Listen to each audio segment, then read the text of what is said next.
What up, though? One Pride. This is the Roar of the Lions UK podcast, a podcast where one pride goes worldwide. My name is Antony Fitzpatrick. This is Friday evening, so you know what that means. This is the Friday night Q&A, the indeterminate amount of time where you get to grill me about all things NFL, draft, college football, whatever you wish to do. My brains are here to be picked. I hope everyone is doing well this week. It is Easter weekend, so happy Easter to everybody who celebrates. Hope you are all lined up for a good one and not much work for you to do. You get to lie on the sofa, chill and enjoy yourselves. Quickly get all the housekeeping bits out the way. Roar of the Lions UK, if you're wanting on the Discord, let us know and we shall fire you across the link for that. And come and join us. It's a great little community, all sorts of chat going on in there. We would love to have you. Previous episodes, main episode of the podcast earlier this week, guys were looking at edge prospects in the NFL draft upcoming, so go check that out if you haven't already. The college football podcast will be tomorrow. Me and Ryan recorded the episode this evening. Sorry, there's been a bit of a break, but again, everything that's been going on with me, we've had a bit of a break, but it was a good episode, so do tune in tomorrow. I will release it then. It's good fun. We got a lot of stuff on the docket for you with the draft a few weeks away. Don't forget to like and subscribe to everything. We appreciate all of you who follow the channel and who give us your support. It means a lot to us, and as always, we're part of Lions Nation Unite as well, so do not forget to give them a shout out as well. I'm just quickly weeks away checking. There we go. Thought I had some issues coming onto the stream, but no, we appear to be all good. So, as you know, the aim of the game, if you have any questions during the evening, just let me know and we will go through them bit by bit. I have some stuff to talk about early. Some questions were pre-done for the show, so we're going to go through those as well.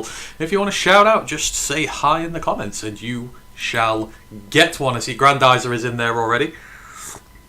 Hope you are doing well, Grandizer. Thank you for putting all the information and bits up there. We really appreciate you. DC Smithers is in the chat as well. He goes, "Hey Ant, hope you're doing well this week." I'm doing better. I'm doing good.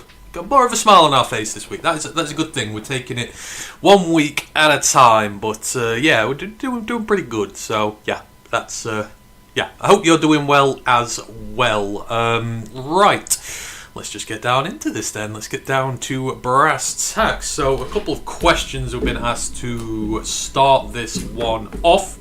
And as I say, just put things in there as they go, and you know the drill. I'll go through all the comments as and when they come in. Again, it's Friday night. There are a lot of people who will be out and about, but if you are choosing to spend your Friday evening with me, I appreciate it. Right, the first question on the docket today was asked earlier on YouTube, because I always put up a post on YouTube for you to put your questions in early if you want them pre-answered beforehand.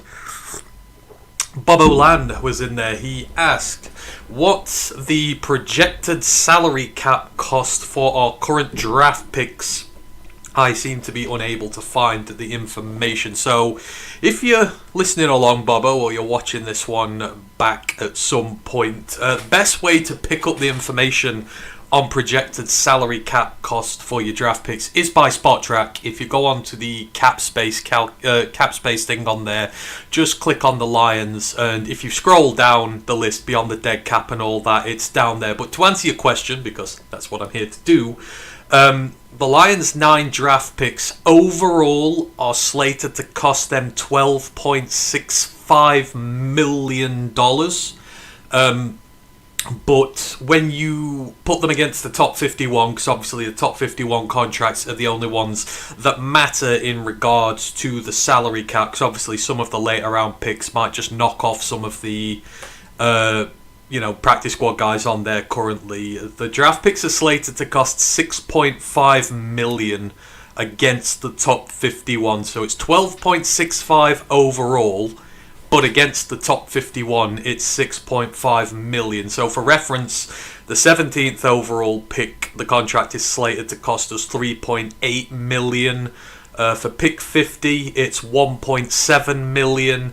And then for the remaining 7 picks that are between 118 and 222, their price ranges from 1.1 million to £900,000. So that's where your breakdown is. But again, against the top 51, it's going to cost us about 6.5 million, and currently the Lions have about 24 million in cap space, so that'll take us down to about 17.5, give or take, without any more additions in free agency or contract extensions or anything like that.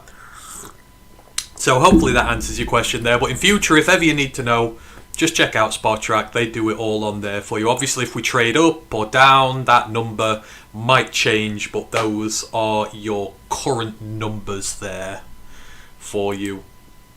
Terry Perry's in the chat as well. It goes, "Hey Anthony, how are you?" I'm doing good, Terry. Thank you very much. Having a better week than last week. So that's what it's all there about. But I hope you're doing well. Thanks for checking in with me this evening.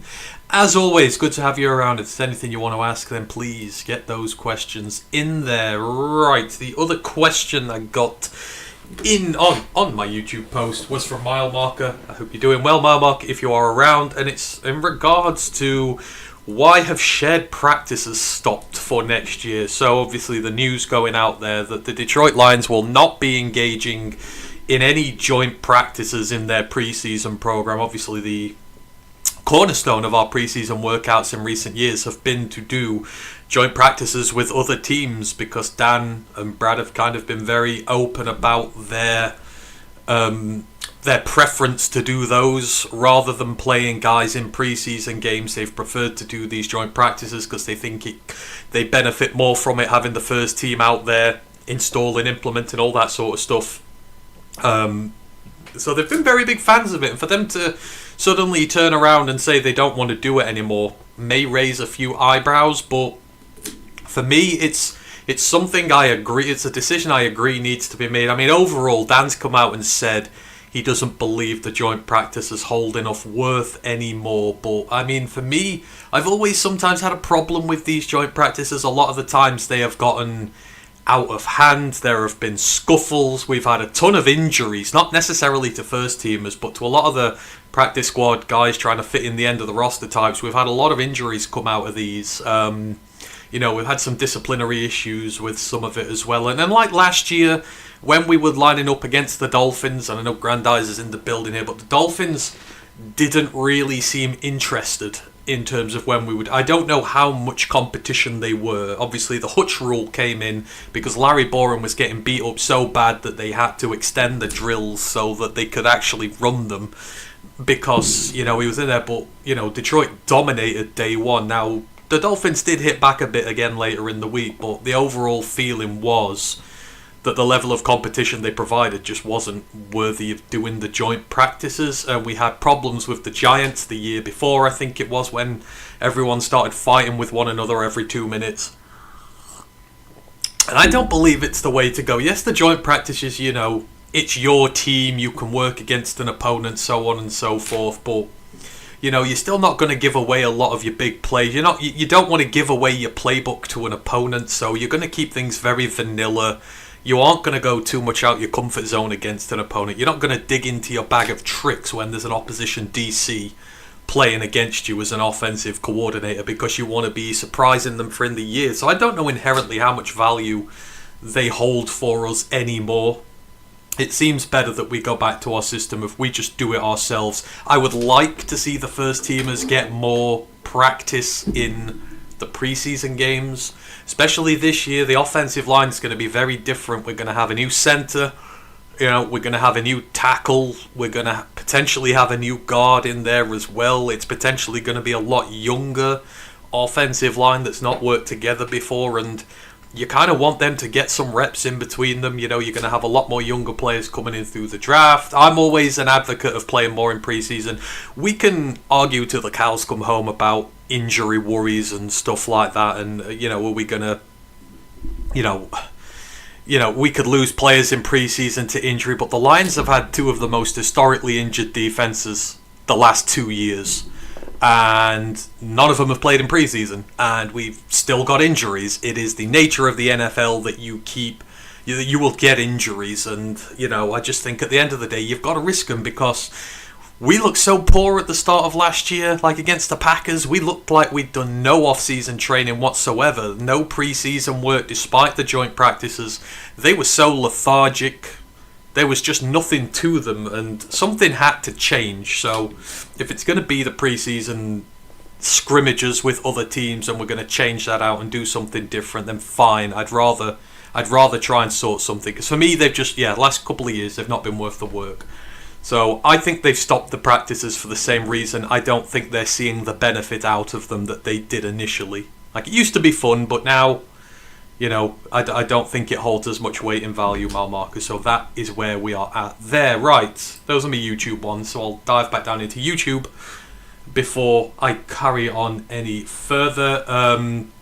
Rich Baldwin's in the chat. Hello, gentlemen. Coming to you from just outside of Detroit. I apologise for the conduct of my current president. Hey, we're a non-politics area here. We get away from politics in this forum, so don't worry about it. Ours are hardly any better over here at the moment. DC Smithers goes, do you think the vibes are a bit off with the Lions at the moment? Yes, the vibes are off with the Lions at the moment, and it is a little bit concerning. Obviously, all the stuff that happened with Decker, the stuff that's happened with Alex, and most recently the stuff that's happened with Taylor. How much these vibes are off, I don't know. Don't forget, about a month ago, well, not even a month ago, the NFLPA surveys came out and the Lions graded their head coach, their general manager, the staff all as A's. The players were very much grading the staff as they like them. There's a lot there. I don't know how much is media driven about what's going on with the Lions at the minute, but the vibes are a bit funny, and it goes back to the whole argument about about senior players and young players and who gets paid and who doesn't get paid and all that sort of stuff. And unfortunately, in a build like ours where we're paying all our young stars all the money and there's no money left, you're going to antagonise your veterans, and that's what appears to be happening in this case. Obviously, Anzalone, we didn't have enough money to pay him. Whether they wanted to or not, I don't know, but obviously he's gone and he's been very vocal about wanting a new contract here. He did not get one. Unfortunately, you're spending all your money on the youngsters. It's tough to dole out these contracts, and then with Decker and Frank, it's trying to recoup money and reinvest it into the team. Obviously, Decker, they didn't want at such a high cap hit. For good or for bad, whether that is the right decision or not, we don't know. But, that comes with, needing to squeeze all the value you can out your senior players. They didn't see the value there with Taylor. So, obviously, they've gone in a different direction. The fallout that's happened since, I think it's getting blown out of perspective, and I don't think Taylor Decker's taking enough criticism from this. At the end of the day, he left the team. He made a preemptive decision to come back when he'd obviously not told them and they weren't ready for it. He decided at the drop of a hat he wanted to come back, and then all of a sudden he doesn't want to do it with a pay cut and all this. And it smacks of a schoolchild who's just kind of lost, who's kind of throwing their toys out the pram a little bit and is trying to shake up the apple cart, per se. And then obviously this thing with Frank and handing back his signing bonus is also just adding to it. And I think a lot of this is getting driven by anti-Brad Holmes sentiment at the minute. We seem to talk about this most weeks on these Q&As, but there are people gunning for Brad at the minute who are trying to, tell you that he's not a good GM, he's not doing his job right, all this stuff. And just these little things happening, you see what happens, and a narrative starts to form. People jump on these, make the issues more than what they are to try and appear like there's a bigger problem. Like we were getting told last week that Dan and Brad were not seeing eye to eye. There was a problem. The ship wasn't getting steered properly. There's two different captains. It was bull. It was completely blown out of proportion. The guys obviously are. Obviously, after a disappointing season, you want guys to butt heads and butt ideas a little bit, but on the overall philosophy of the team, they still agree, which is the most important thing. With these little bits like with Frank and that, I just feel like outside sources are really trying to overcook this to make there appear like there is a big problem. But obviously the vibes are not as good right now. You're regressing.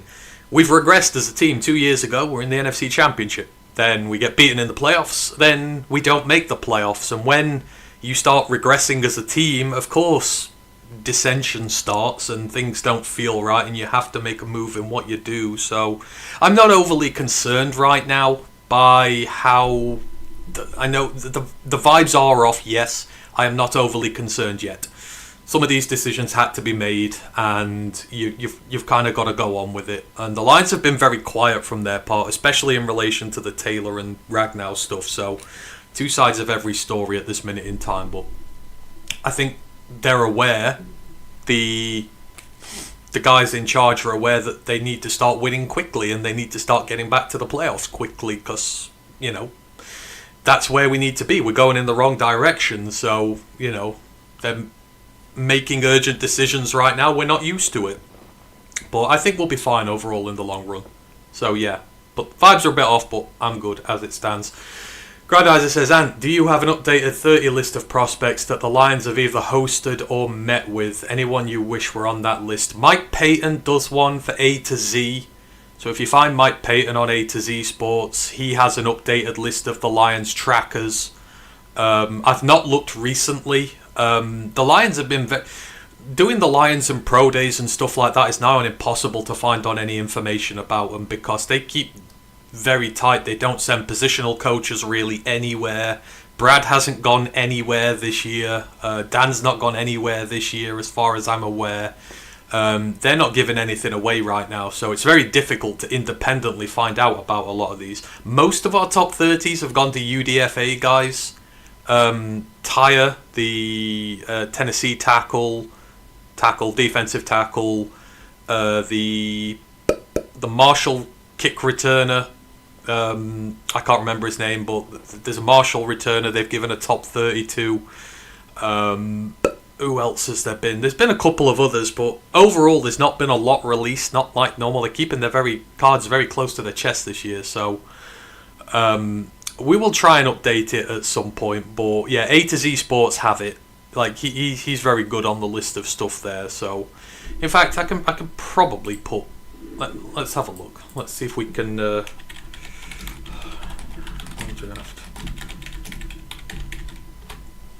Where are we? Here we go. The meeting tracker as it stands. So yeah, top 30 visits. There's only 2 been announced. Tyre West and DeMarcus Lacey, the 2 I've just mentioned. The formal combine meetings, there were quite a few. Torian York, Anthony Hill Jr., Deontay Lawson, Darnell Jackson, Sean Barnum, Tyler Onyedim, Hakeem Messador, TJ Parker, Tyreek Sapp, Mansour Delane, Jaden Kennedy, Bud Clark, Joe Royer, Tanner Koziol, Marlon Clare, Caden Proctor, Jake Slaughter, Dion Burks, Cole Payton, Maxi Anacho, Emmanuel Pregnon, Jalen Farmer, Enrique Cruz, and Nicholas Singleton. A lot of tight ends, a lot of edges, and a lot of defensive linemen, and a lot of interior offensive linemen as well. There's a few others as well. They've met quite a few, but it's got them all on there. Shrine Bowl, Hula Bowl, American Bowl, the Gridiron Showcase, the HBCU Legacy Bowl. So that's a good... A to Z is the place to go and check that out. But yeah, top 30s, there's not been much, and I can find even less. Why are Indiana defensive players so lowly rated? D'Angelo Pons aside, Camara and Moore to name 2 don't seem to get much love. That is a very good point. Put purely, so in Pons and Camara's case, it's their sizes. In Moore's case, it's his age. So Louis Moore, forgive me if I'm wrong, is 25, or he's about to be 25.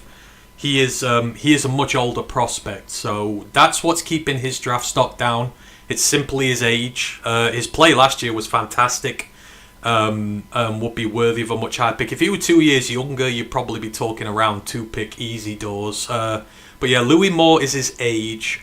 Pons and Camara are their size. So obviously D'Angelo Pons is only 5'9", 5'10". Can't remember what his combine measurements came out. He's about 5'9", 5'10", but he's an outside corner. He's only ever played outside corner. So when people, a guy who's only ever played outside corner who's 5'9", 5'10", hasn't really played in the slot that much, a lot of teams will be like, we want to play him at the slot because he's only 5'9", 5'10". So you lose your value because you are not seen as having the prototypical NFL size. For my money, there is no better coverage linebacker in this draft than D'Angelo Pons, and he should play outside corner in the NFL. He is going to be an exception to the rule, and you've got to look at the exceptions to the rule. There is no better corner in coverage than D'Angelo Pons in this draft, and I will die on that hill, but it is his size. It's the same thing with Mikel Kamara. He is 6'1". Guys don't like edges who are 6'1 or 6'2". Obviously, he has the weight and the size. And if you watch him play, Mikel Kamara has the biggest engine of any of these guys possible. He has been prolific his entire career. This year was the only one he was not a prolific sack master.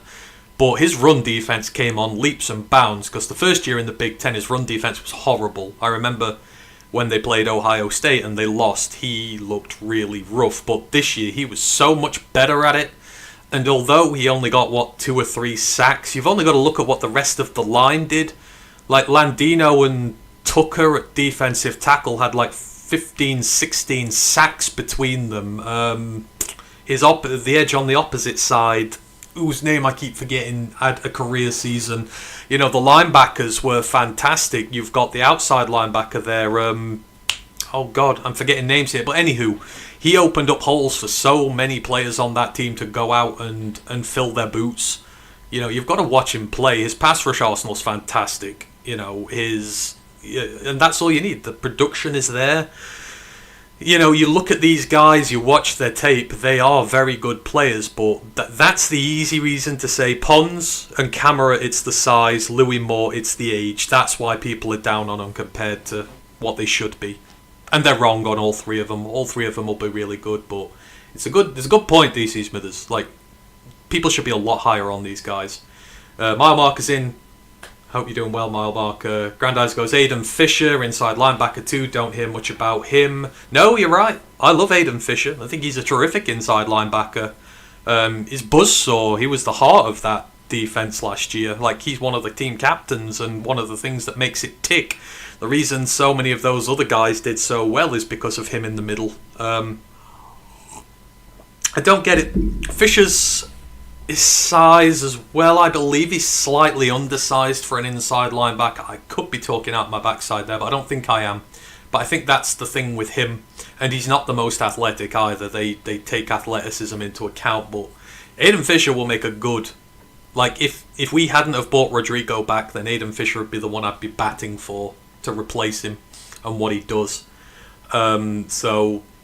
Yeah, Indiana players just getting slept on this year. It's like Elijah Sarrett.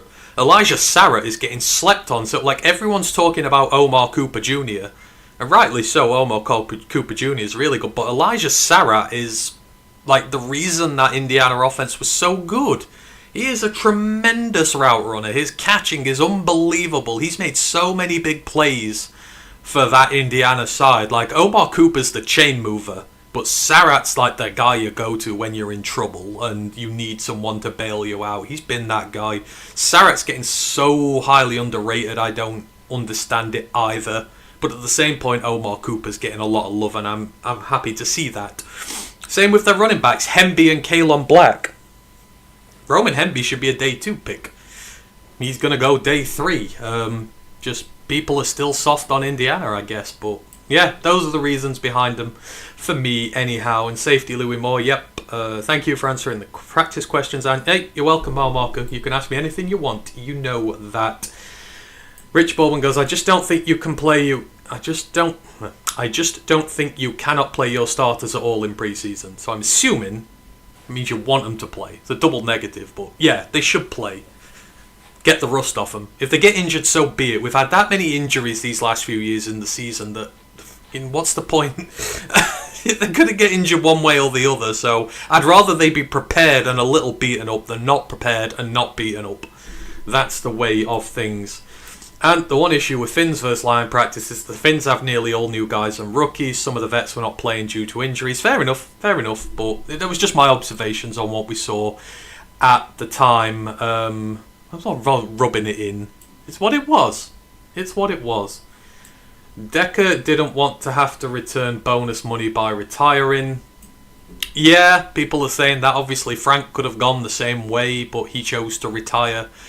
Like, at the end of the day, I get it with Frank, and you don't want to pin the money, but Frank, like, it takes two to tango. Frank also did retire after the draft when we'd lost all possible opportunity to replace him.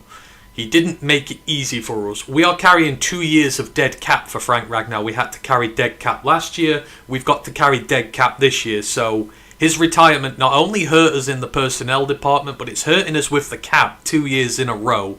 And he made a conscientious decision to leave after the draft. I love Frank to death. He'll be one of my favourite players for all time. But he also caused this team problems from his own making.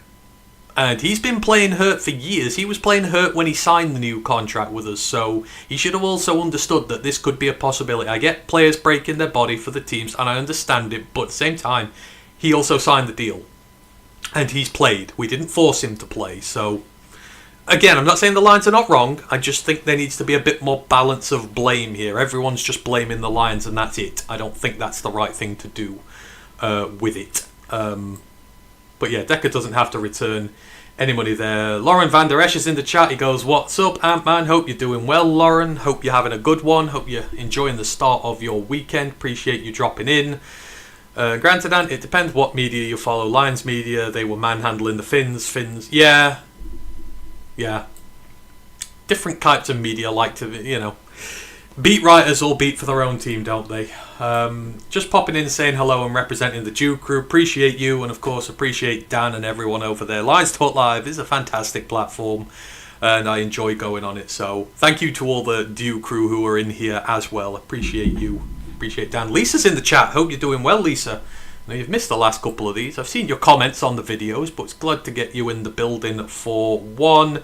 Bobo Lan is in the building. Hey, how you doing, Bobo? I answered your question right at the top of the show about salary draft picks, so the salary of our draft picks, so I have answered that question for you. I did see it, so yeah, that is answered. Marker goes, "Hey all, not meaning to be a downer here, but I have to say, my father passed away peacefully earlier today. Hey, thinking of you, mile marker.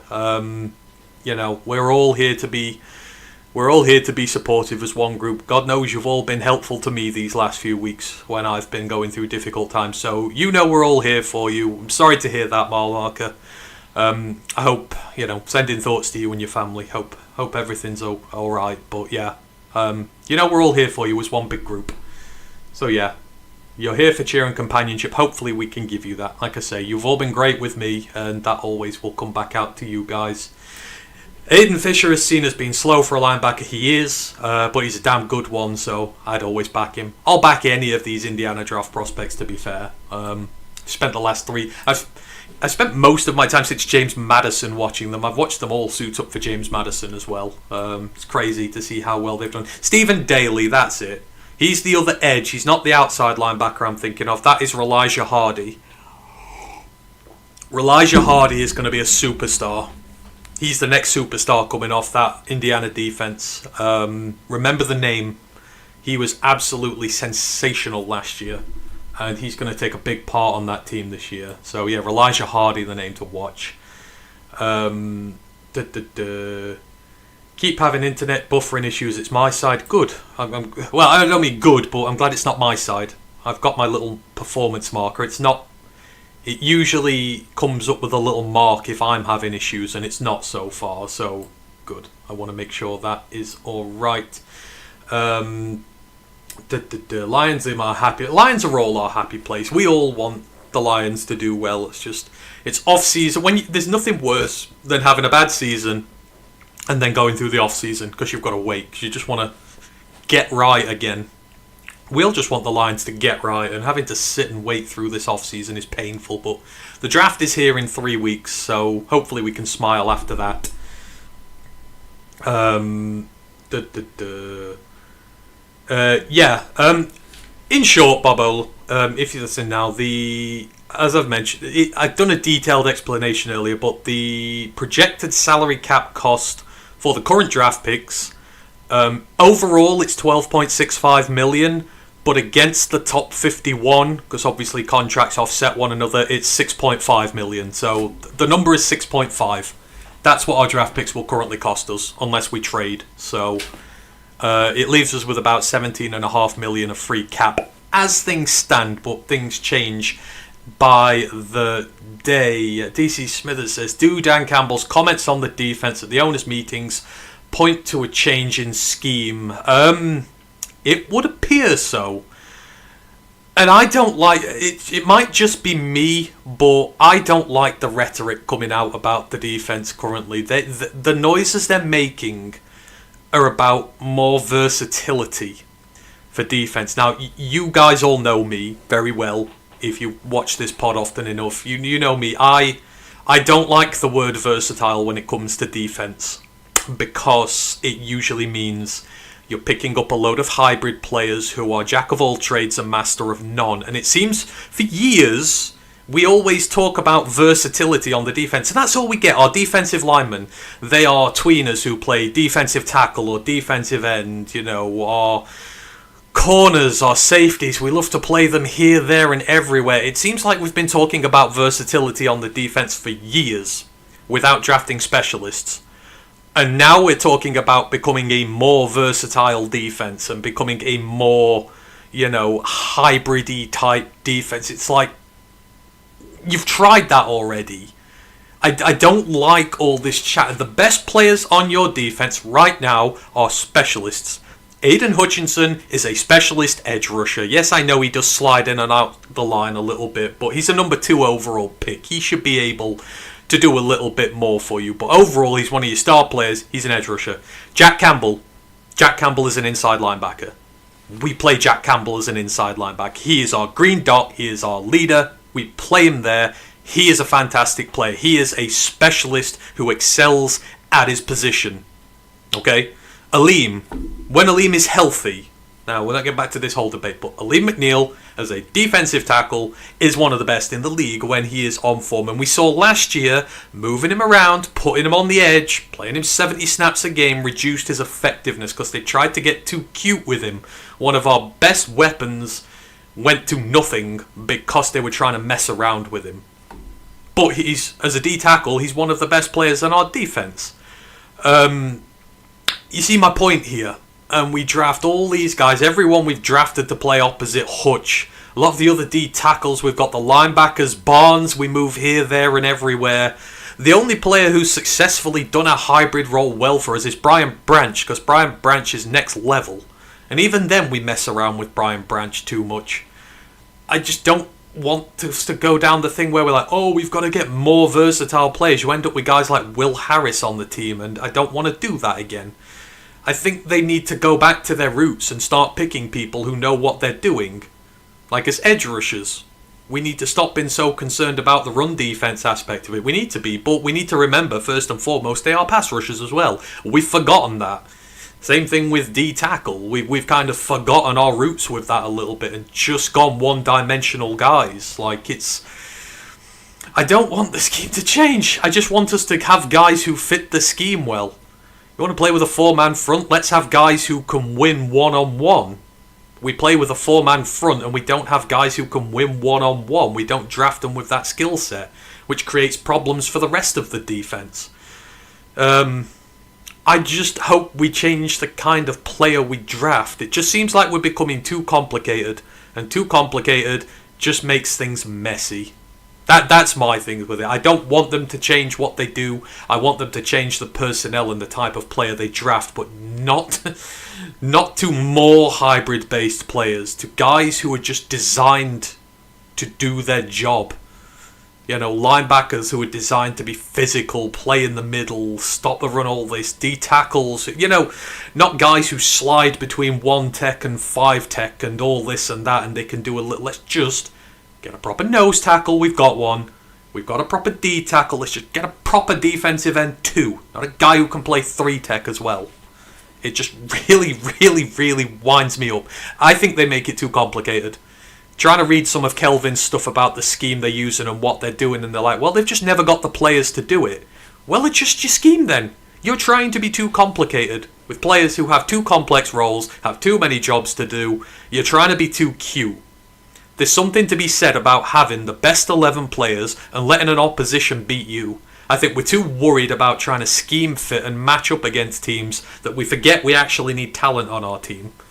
If you are a really talented defence, opposition offences have to adjust to you, not the other way round. And we've lost sight of that, so yeah, that's the complicated answer to it. But yeah, I just don't want to go more complex. I just want to simplify it some more and play some good defensive football for a change. That is where I'm at with that one. Lisa goes, I'm good, Antony. Back in Florida until the end of the month. Got an offer we accepted on the house. If all goes well, we'll close on the 27th, then off to California. Well, good luck. Hopefully all goes well for you there. And hopefully, Cal, nice and sunny. Hopefully you enjoy that there. Hopefully you can still join us here. A couple of hours difference, but, we work on an odd time frame over here. Grandizer, a question. And did you get a chance to watch the Lions mock draft via the draft hub that I sent you blokes? I've not had chance yet. I will do. I'm trying to sort my own mock draft out now. So obviously there's 3 weeks left to go. On the main podcast, we will be doing, I guess our mock drafts will be next week and then the week after. I'm still trying to get the Lions one done. I'm trying to pigeonhole in all my favourite players. And then the first round mock draft is a nightmare. I've never been so uncertain about a first round in my entire life. But I will get round to reading all the other mock drafts.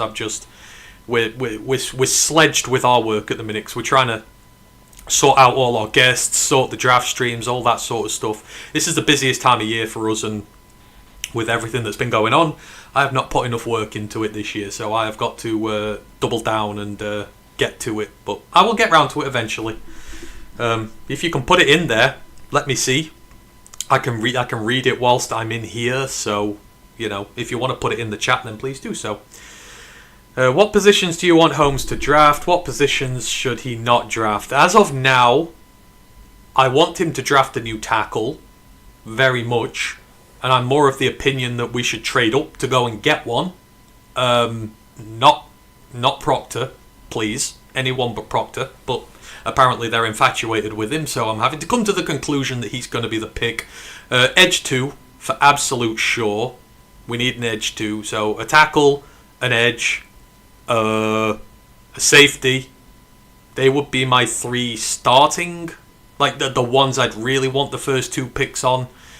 Outside of that, you would be looking, in fact, no, scratch that. Put coverage linebacker in that chart as well. Probably tackle and edge, a tier 1.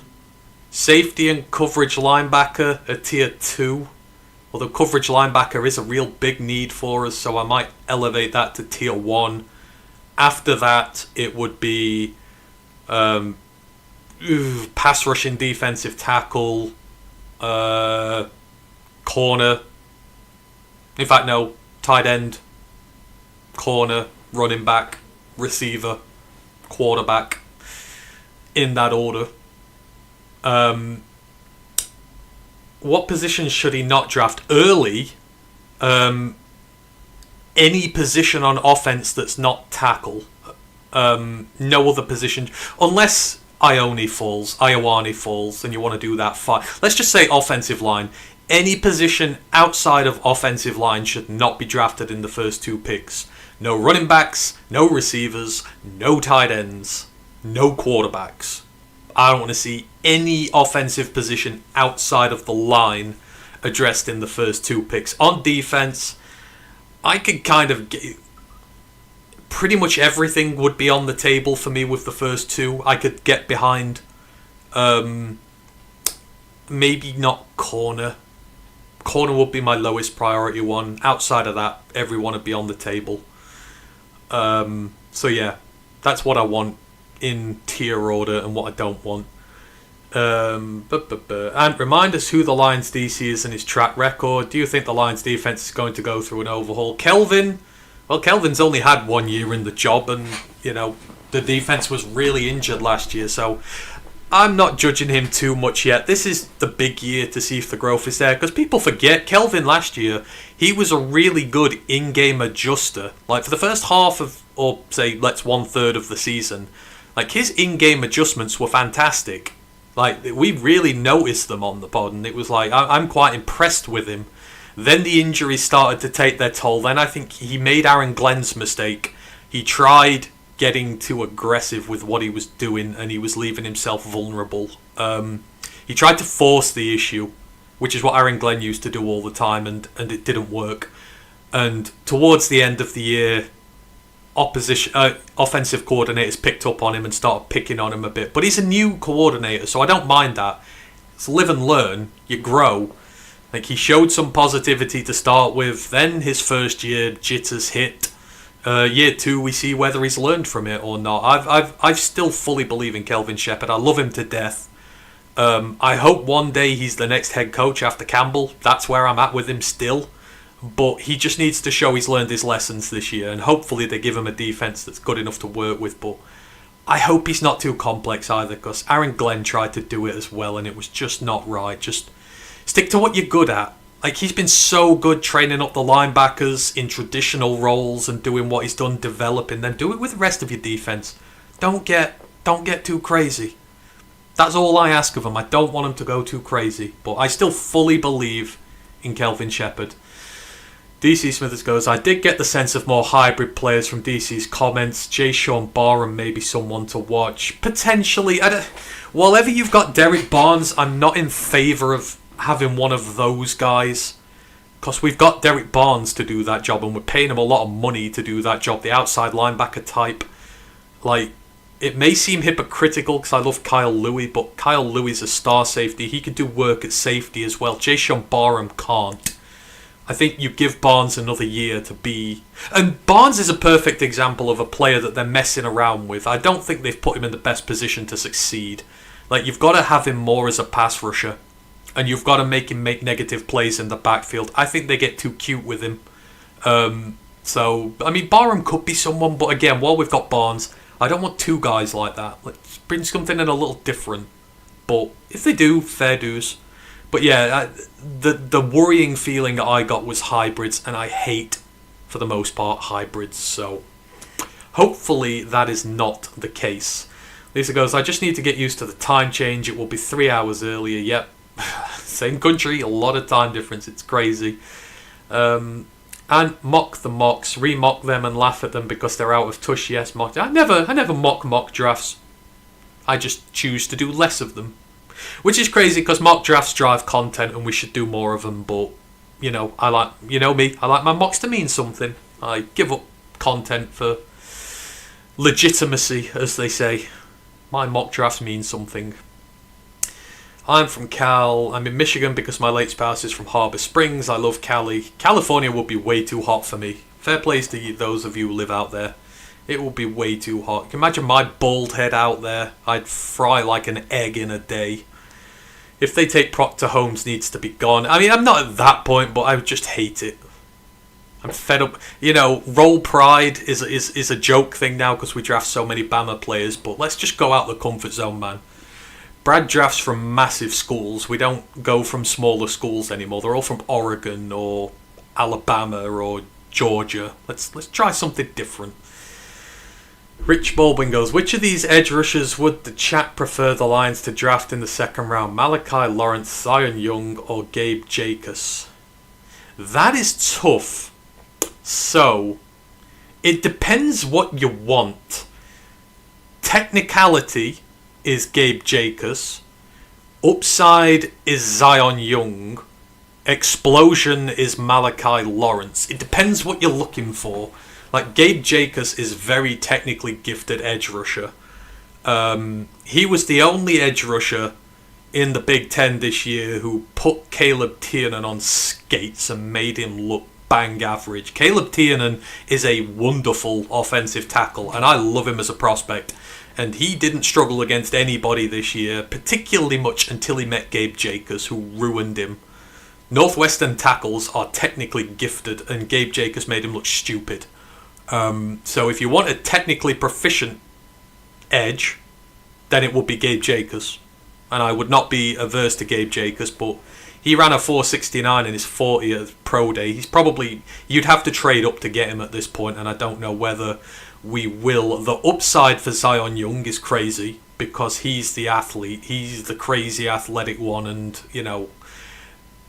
like Chop Robinson with the Dolphins a couple of years ago. If you want the guy who's not necessarily produced as much in his college career but has the athletic upside to be great in the league, Zion Young is the one you pick. Malachi Lawrence is just explosive off the line. He is a fun player. He's just gone completely under the radar. If he's the guy who want a bit of pizzazz off the line and a bit of explosion, then he's the one you go for. So for me, it's all a matter of personal preference. But you know me, I love technical proficiency over anything else on the line. That's the same for my offensive linemen with my defensive linemen. Screw their athletic score. How good are you with your hands?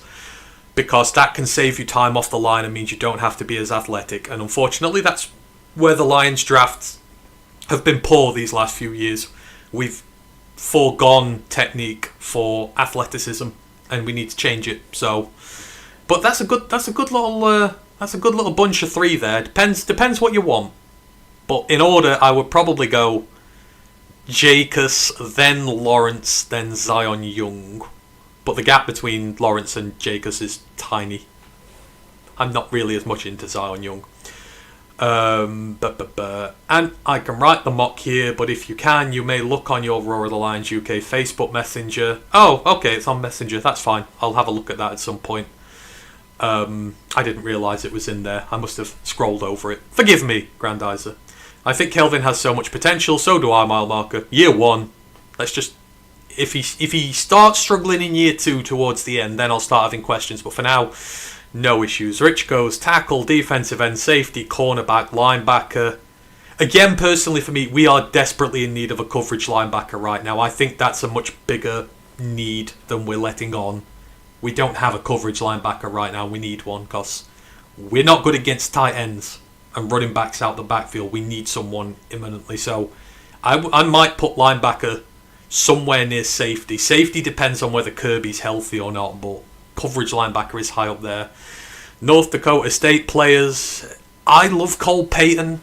If we could get Cole Payton as quarterback 2 on day 3, then I would love that. But I don't know why people don't like Cole Payton. He should be a day 2 pick, but that would be fun. Bryce Lance, meh. I don't know if we need him this year. He'll go too high, I think, for a receiver pick. We don't want to be picking him that high. But there's nothing wrong with a good North Dakota State player. But yeah, I would love Cole Payton here. If that choice became available at a decent pick, I would absolutely take it. You're moving to Rio Vista, south of Sacramento. Ooh, that'd be fun. I'd go watch some good college football out there. I would love to watch the Sac State Hornets. So go and watch some Hornets football. That would be fun. That would be fun. What free agency DE is still available that you wouldn't mind Holmes signing to play opposite to Hutch, if any? I don't want any more. We've got 2. Obviously with Peyton and the other one whose name I can't remember. But I think now that's it. I want a rookie in there now. I don't think there's anyone left on the defensive end market who will... I mean, because I know... Cam Jordan's now off the market, I think. No, he's not. Or was that an April Fool's? That might have been an April Fool's. Who was the one I wanted? Clowney. If Clowney's still there, then I would put in a bid for Clowney and get rid of Peyton Turner. Peyton Turner I don't think will make the roster. So yeah, give me Jadeveon Clowney. I would sign him if he's not signed anywhere, but I don't believe that he has. So correct me if I'm wrong though. But yeah, I would take Jadeveon Clowney in a heartbeat. That's the Valley or the front. Brad made a big deal about drafting from HBCUs when he took James Houston, and he has not taken one even as a UDFA since. No, and which is sad because there's a ton of talent coming out the HBCUs. Again, you've seen the defensive backs, especially we've struggled with. Joshua Williams just signed a new deal, not with the Chiefs, but I think he went down to Tennessee, did he not? But he's a 2-time Super Bowl winner. You got Kobe Turner, the Rams corner. He's HBCU guy. He's gone to a Super Bowl. Oh, has he gone to a Super? Has he won one? I think he won one in his rookie year there. I could be wrong, but 4th round pick who's worked his way into the team. Is it Colby Turner? The name doesn't sound right. It's I can't remember all these. Kobe Durant. Sorry, my bad. Kobe Durant, the Rams corner, HBCU. prospect, done really well. This year it's Eric Hunter. Eric Hunter at linebacker would be I would accept him as our coverage linebacker on day 3. He is insanely talented, and they should be looking at him. You've got Travonta Abner, the tight end from Alabama State. He looked perfect for the Lions system, and they met him at the Legacy Bowl. So I would be disappointed if Brad didn't take advantage this year. I know we've met Dontario Davenport, the Jackson State running back, and we met another running back as well. We met quite a few of the HBCU guys, so if we don't draft one, I would like to see one at least on the practice squad, or more. But Abner would fit in really well as tight end 3 here. Like, he was so good. Pulling blocker was fantastic. We need some better tight end blockers, and he would fit the bill, and he was a good receiver as well. But E40's the one, man. Like, E40's going to be special, and whoever drafts him is going to have a hell of... And he's a coverage linebacker. What we need. So, go get him, Brad. I don't know why they don't draft more of them. HBCUs are the place to go. Lawrence runs a 4.540. Did he run that quickly? Bloody hell. That's he shifts. But him and the other one, Naeem Kelly, I can't remember. Nakeem Kelly, I think it is. Both underrated, but Lawrence is probably going to go a lot higher than people think. 50 would have been good once upon a time. I don't think you'll get him at 50 now. Peyton's left-handed. Oh yeah, he's a lefty, isn't he? I don't know if that would affect the Lions' loving of him, but lefty loosey, there's not that many around. But I guess you'd have to change your offensive line around to fit, so maybe not. If not, then Haynes King would be the one there. Yes, and I not only sent you the vid, but took a screenshot of the result of the draft. Oh, okay, my bad, Grandizer. I'm sorry. You know, I'm not always the most up-to-date with things there. I will check it out when we're done here and have a look at it, but I try not to critique other people's mock drafts. Like, everyone has their opinion, and like me, I'm just a novice who has no idea what he's doing, but, you know, I wouldn't like people to look on mine unfavourably. So, it is what it is. Kobe Durant, yes, Grandizer, you are right. Always correcting me, as always. And Gerard Washington, cornerback, South Carolina State, he's the one I would take a chance on too. His chat has gone quiet. He didn't go to the Legacy Bowl. He didn't perform there, which was disappointing, given he was one of the top prospects out of that school, out of the HBCUs. But yeah, it was a shame he didn't go. But potentially, Kobe Durant came from there as well, so it's a lineage, if you would. I maybe take a chance on him, but Eric Hunter's the one. Eric Hunter's the one I really want. So I don't know if they've spoken to him or not, but honestly, just listen to him talk, the way he approaches the game, his range, how he is as a player. He's everything you want, honestly. And he'll do whatever you want him to. Right. Riston is convinced the Lions pick is Falk if he's there. And this is the great thing in life, like the part where I appear really hypocritical, because for the part, Falk is the type I've hated in the past. He does tween a little bit. He does most of his work on the edge, but I've never liked guys of his build, but I do like Keldrick Falk a lot. Like, the 24 season was excellent. He's got production, which is what a lot of these other guys don't have. Obviously 10 sacks in the 24 season. He looked really good. He took a step back this year, but the run defense was still good. I don't usually like tweeners like that, but he's an exception for it. If Falk is the pick, I would be one of the... I know a lot of people won't be happy. I wouldn't mind. I know a lot of people, especially on the pod, would disagree with me, but I watch him play, and there is something about him. Like, he's got so much upside to him, but for me, I've seen enough as a pass rusher to like him as well. He's got the build we want, so if it had to be him, then fine. I prefer TJ Parker, but if the pick is Falk, then fine. I know that a lot of the draft buzz is Caden Proctor right now. There's so many people around, insiders, saying that's the one, so you've got to figure those two are in consideration, depending on what goes on there. But yeah, that is what it is at the minute. But I wouldn't mind Falk. I really wouldn't. I think there's a lot to like about him. Right. I think I've caught up with the questions for now, so I'll just go to some of the ones I was asked earlier before we came on, and then hopefully the the chat will have built up again in the meanwhile, whilst I'm doing this. So Ash, our own Ash, asked a couple of questions here. He goes, how many years would you accept no playoffs for one Super Bowl win?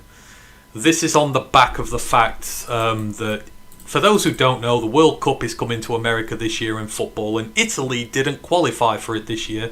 Italy have not qualified for a World Cup since 2008, I think it is now, since before the iPhone was invented. But they've won a World Cup more recently than we have, and they beat us in the European Championship final a few years ago when they were a terrible team, and we have never won that before.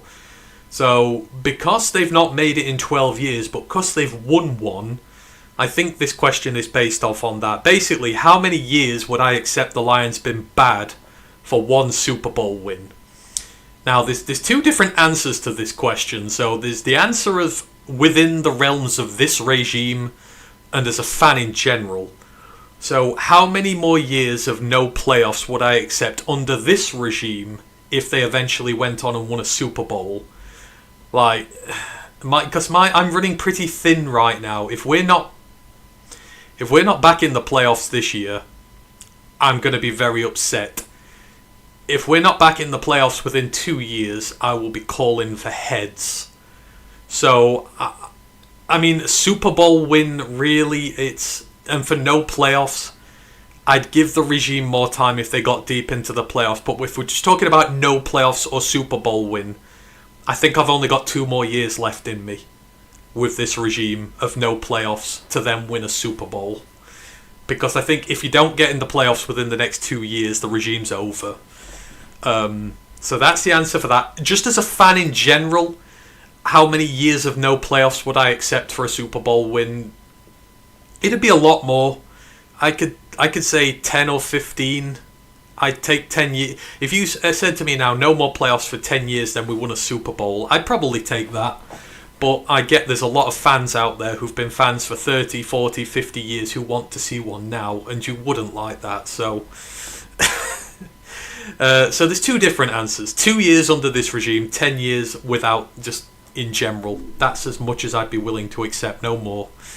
And plus, this pod would be terrible for the next 10 years if we didn't get another Super Bowl. If we didn't get into the playoffs for 10 years, I think podcasting would be impossible. So, that's your answer to that one there, Ash. Derek Moore on day 2, says DC Smithers. Yeah, I'm just not as enamoured with him. Personal preference, nothing against the player. I'm just not as enamoured with him, and I'm not sure for day 2 either. I think I could accept him at 118 or 128, but not in the top 2 days. I think he offered a lot and didn't maximise his potential in college, and I'm loath to believe Michigan are the reason he didn't. But I think he could have been better. Just a personal preference would be, but not in day 2. But there's not much at edge on day 2, so if we had to, Jacobs would be the one, but after that, Moore might be the guy, but there's not many guys knocking around after the first 50 picks that interest me. Imo, a Super Bowl victory buys the team 4 to 5 years grace of no playoffs. That is correct. If we won one now, I'd accept no more playoffs again for the rest of time under Dan Campbell. But in terms of right now, yeah, they need to be back in the playoffs quickly because I'll run out of goodwill quick. We've got to do it this year, ideally. Another year of no playoffs, and next year could be a bit dicey. Ant, did you see my recommendation for you to maybe get the FCS guy, Zach McKinnell, on? Yes, I would. We will get more guests on over the summer for the college pod. Again, because of what's gone off, I'm mentally shattered right now. And we're at the end of the year. But when the draft is done, the college pod will come back sooner. Because usually we take time off with the college pod after the draft for a month, but because we've had 2 extended breaks this year, first because of Ryan's misses and then my breakdown, we've had 2 big breaks during this season where we've not done it, so we'll probably come back earlier and do more content over the summer with more guests on there. So I will get them eventually. Just right now during draft season there's no chance, and plus when the draft's done, people are more freely available after the draft as well. So I've got him. We've got a list of guests I want, so I've added him and I will get to it when the draft is done. Because, by my own standards, the College Pod has not been as good as usual this year, and I apologise. It's just life has been such a pain in the arse that I've done what I can in the circumstances, but we'll get it back to where we want again. I love the World Cup. Sadly, last time I could just not seem to get into it. Yeah, we've become very disenfranchised with football over here. It's not as... We do love it, but after the loss to Italy a few years ago, I think it broke a lot of people, and not as many people are interested in the national team now. And the World Cup's just getting diluted. There's too many teams in it. Way too many teams. And there's just too many games. And there's just... Yeah. I prefer the NFL. Not going to lie. If Campbell says he wants to move Sewell to the left, then how could Proctor be the pick? That is true. I think the Sewell moving thing is... It's dependent. Having Sewell there means they can either go big for a left tackle or go later for a right tackle.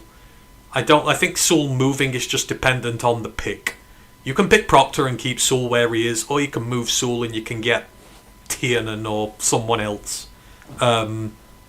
So I think the thing about Penne moving is just in case they can't get a left tackle. So that's the one thing I like. With Penne, you can put him either side, so you don't need to go at 17 if you don't want to. You can work around things. So far this off-season, I see a wild card at best. We need to be healthy to do well. At the end of the day, I'll take a wild card if it means we get to the championship game. I don't care about the regular season. Just get to the playoffs. Get a ticket. You can't win if you don't have a ticket. Doesn't matter what ticket you get. We've seen getting the 1 seed means nothing. So I'll take a wild card spot if that's what it takes. However, we get into the playoffs. I will take getting into the playoffs. So we need to be back in the playoffs this year. Yes, we do. We need to establish a culture here that we are winners now and that we play in the playoffs every year. We can't afford to go away from that. Otherwise, the overall message of the team vanishes, and we do not want that. Chris Long on his podcast says Sewell on the left opens up the run action and play action game more. Potentially it does. It also depends on who you get at right tackle. Like, it's not just about Sewell, but you do get the feeling they've enjoyed running more behind Sewell over the years, especially Sewell and Ratledge. They've enjoyed running behind more, but I could have a little look. Let's have a little look at what they did last year. Because we can look at that whilst PFF is still active. However much longer it will be, I don't know. But we can see what they like to do with the run. Oh Lord, have I just... what have I done? Ah, there we go. So, where did they like to run the most last year? Oh, that is actually crazy. So, last year, we ran mostly between... Hang on. Where are we? Left end, left tackle, left guard, middle left, my right. Yeah. We did prefer to run on the right-hand side of the line last year. A lot more. Although through the middle, through the guards, through the interior, we did run off the right end 65 times compared to just 46 on the left. So they do like to run behind Penne more, and the results behind him are staggeringly better. It was 2 yards per carry better behind Penne than it was Taylor. But they love to run it up the middle as well. That's why I wouldn't be surprised if Ioane was the pick at 17. They want a left guard to plug that gap because they love running between the left guard and the centre, which didn't really work for us last year. But, you know, with Penne over there, the game opens up a lot if you want it to. He's just a special player. It depends on the player you get with him, though, because if it's just Boreham, then you're becoming predictable. You're going to run behind Penne all the time. You're not going to try and run behind Boreham. But it could open the offense up. Who knows? But Penne's just going to be a... excuse me. Penne's just going to be a beast wherever he's at. Do you think Danny Boy Campbell will have a longer coaching tenure with the Lions than Wayne Fontes? Wayne Fonts. I think Dan's pretty safe for now. I mean, in terms of most winning, like Dan's coming up on most winning Lionheads coach ever now. So Wayne Fonts was here for He was 8 years as a head coach. Dan's at 5. I could see Dan breaking that.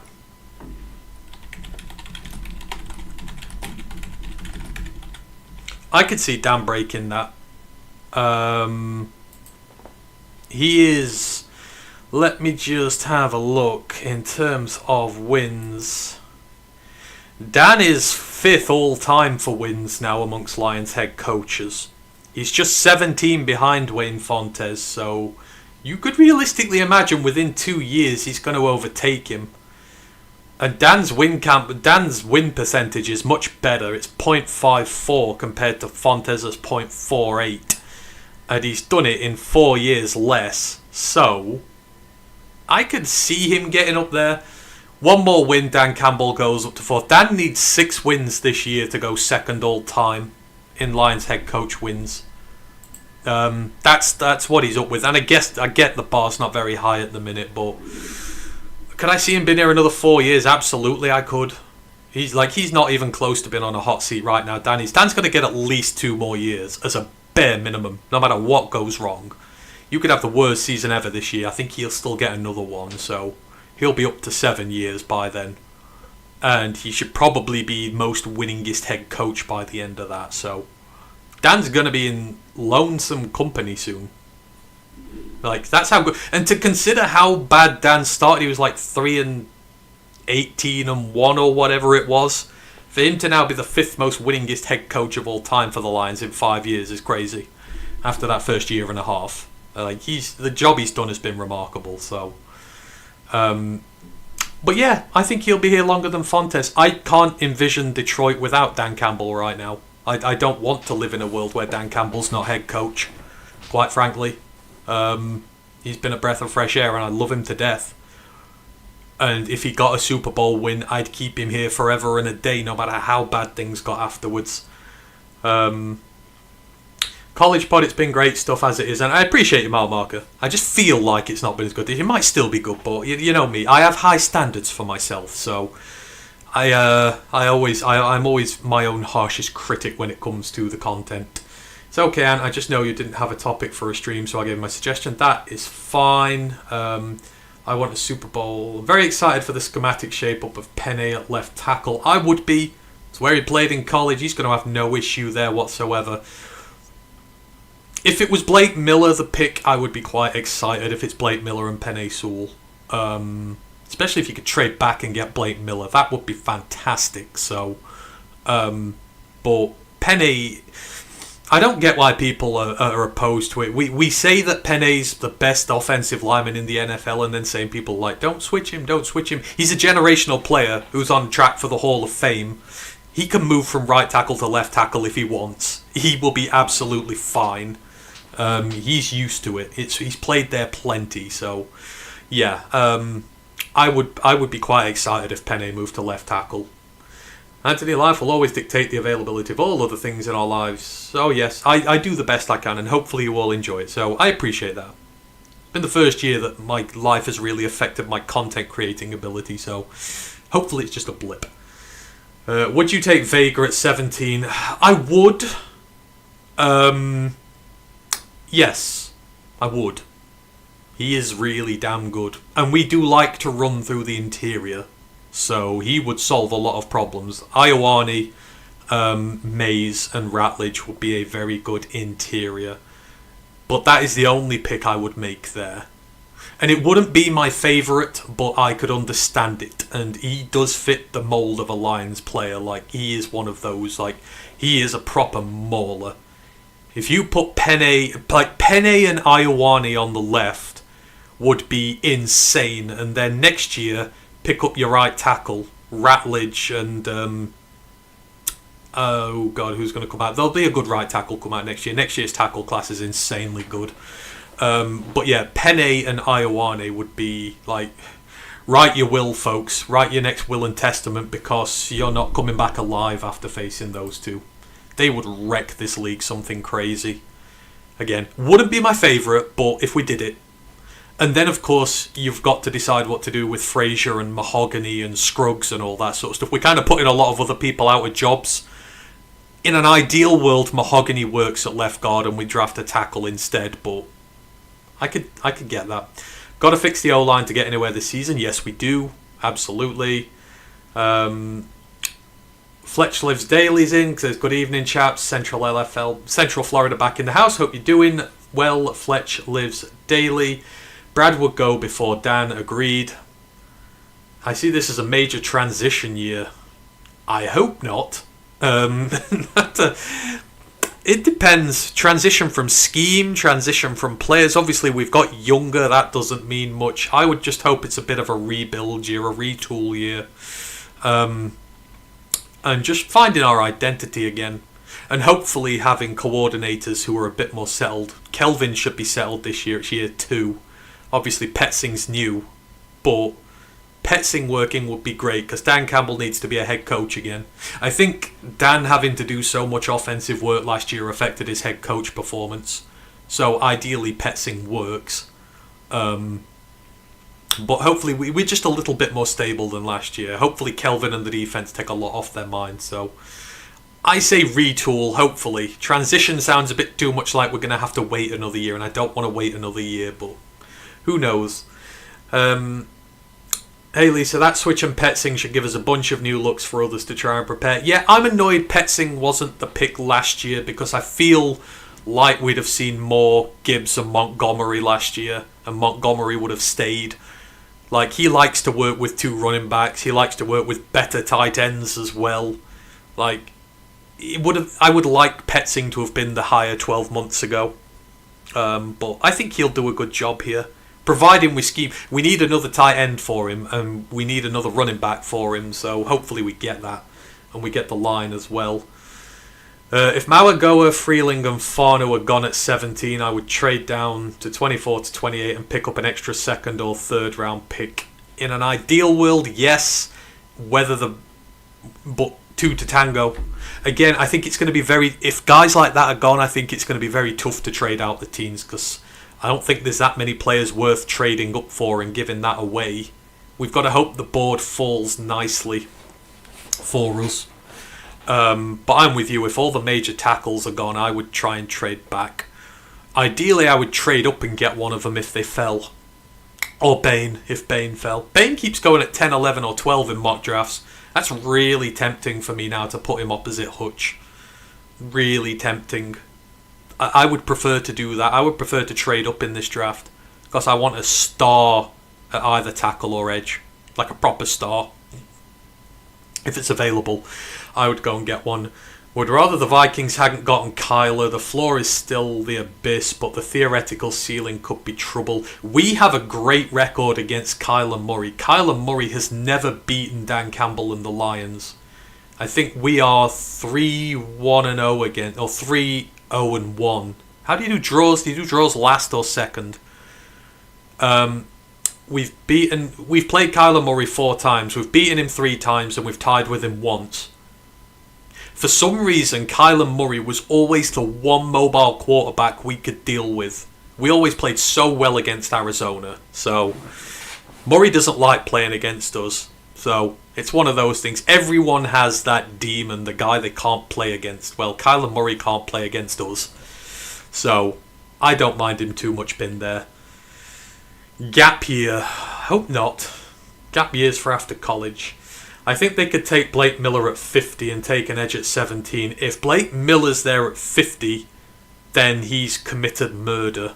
Blake Miller will be a first round pick. He will not be there at 50. Unless he gets caught doing drugs or murdering somebody or something like that. He's not going to be there. Most tackle will go round 1. The tackle tax. It depends this year. A lot of the teams at the... I think the tackle tax will be high this year.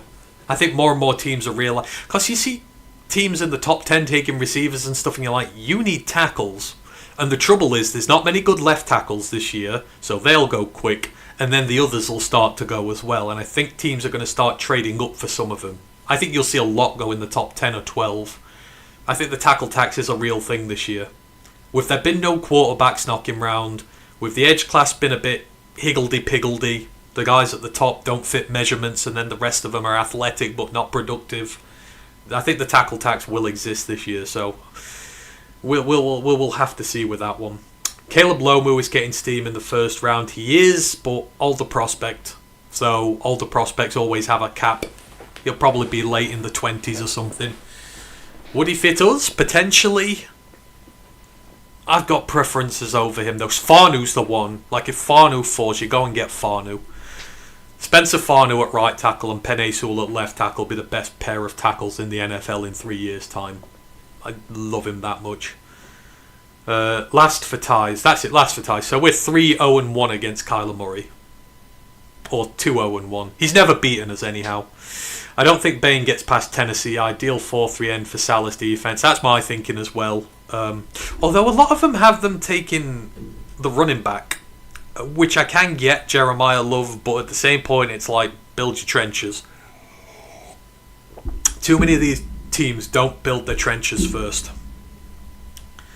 And maybe an idea for next stream, who the Lions should draft at that round and position if they are available prospects who are projected to go in their respective rounds. We can do that.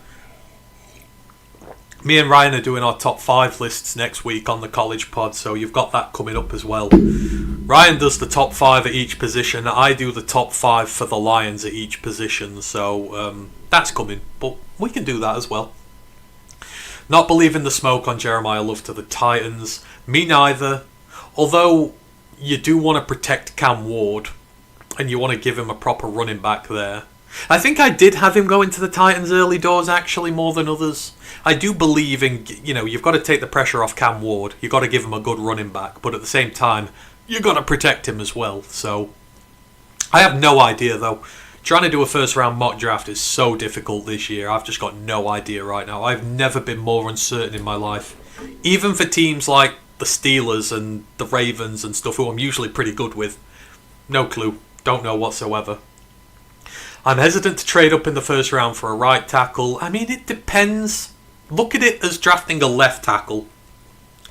Like, if you draft up for a right tackle, yes, you are drafting a right tackle, but you're getting Penei Sewell at left tackle, so I don't know. Consider it an upgrade in that regard. And at the end of the day, tackle's a tackle. Our offensive line means that much to the Lions that I think it's worth a first round pick. It doesn't matter what side. Ioane would be worth a first round pick. I think it's all relative value.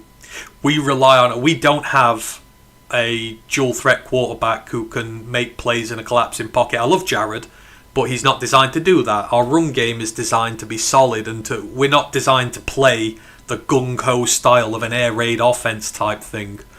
So it's all relative, but our offensive line matters more to us than it does to a lot of other teams. So I would trade up and get a guy and not be worried about the positional value of it so much as the overall value to the team. That's just the way I look at that one there.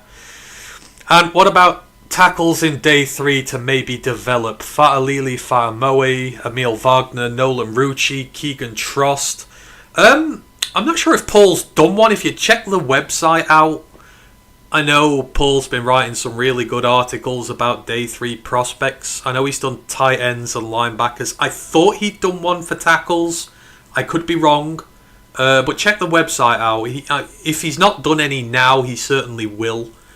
For once, I'm not massive on the day 3 class for tackles. I usually like development tackles and stuff like that. The one that sticks to my mind is Trey Zoon. I would love Trey Zoon here. Trey Zoon the third. But outside of that, to my knowledge, there's not that many I'm uber high on. Let me have a look. I've got my list of draft crushers here. No, it's Trey Zoon. I've literally got my list of NFL draft crushers in the 2026 draft right here with me, and Trey Zoon is the only one at tackle on day 3. So yeah, Caleb Tiernan's the other one. He's day 2. But yeah, I'm sure Paul will get one going there. But I do like Fa'amoe, even though the name is a pain in the arse to pronounce, but I can. Emil Wagner, obviously he's been the right tackle at Notre Dame, but he's been injury prone. Rucci, I'm not too keen on. Trost, I need someone who's going to start there. I don't feel like any of them have the upside to be a starter in the long term.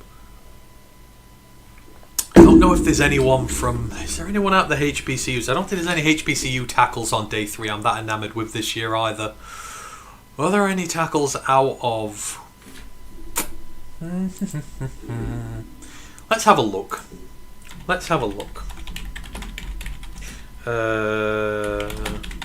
Because again, I've got that many books around this year. I'm going to get a secretary for next year so I can do my notes and keep them somewhere that I don't mind. So somewhere where I can find everything at the click of a button.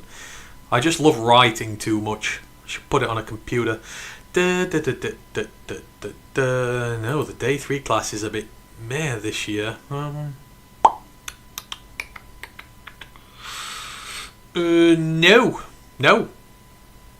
It's just Trezun. That is it. Outside of that, you're going into areas I do not know about. It would be FCS guys, and again, I don't think any of the HBCU guys did themselves any good in that regard. So, yeah.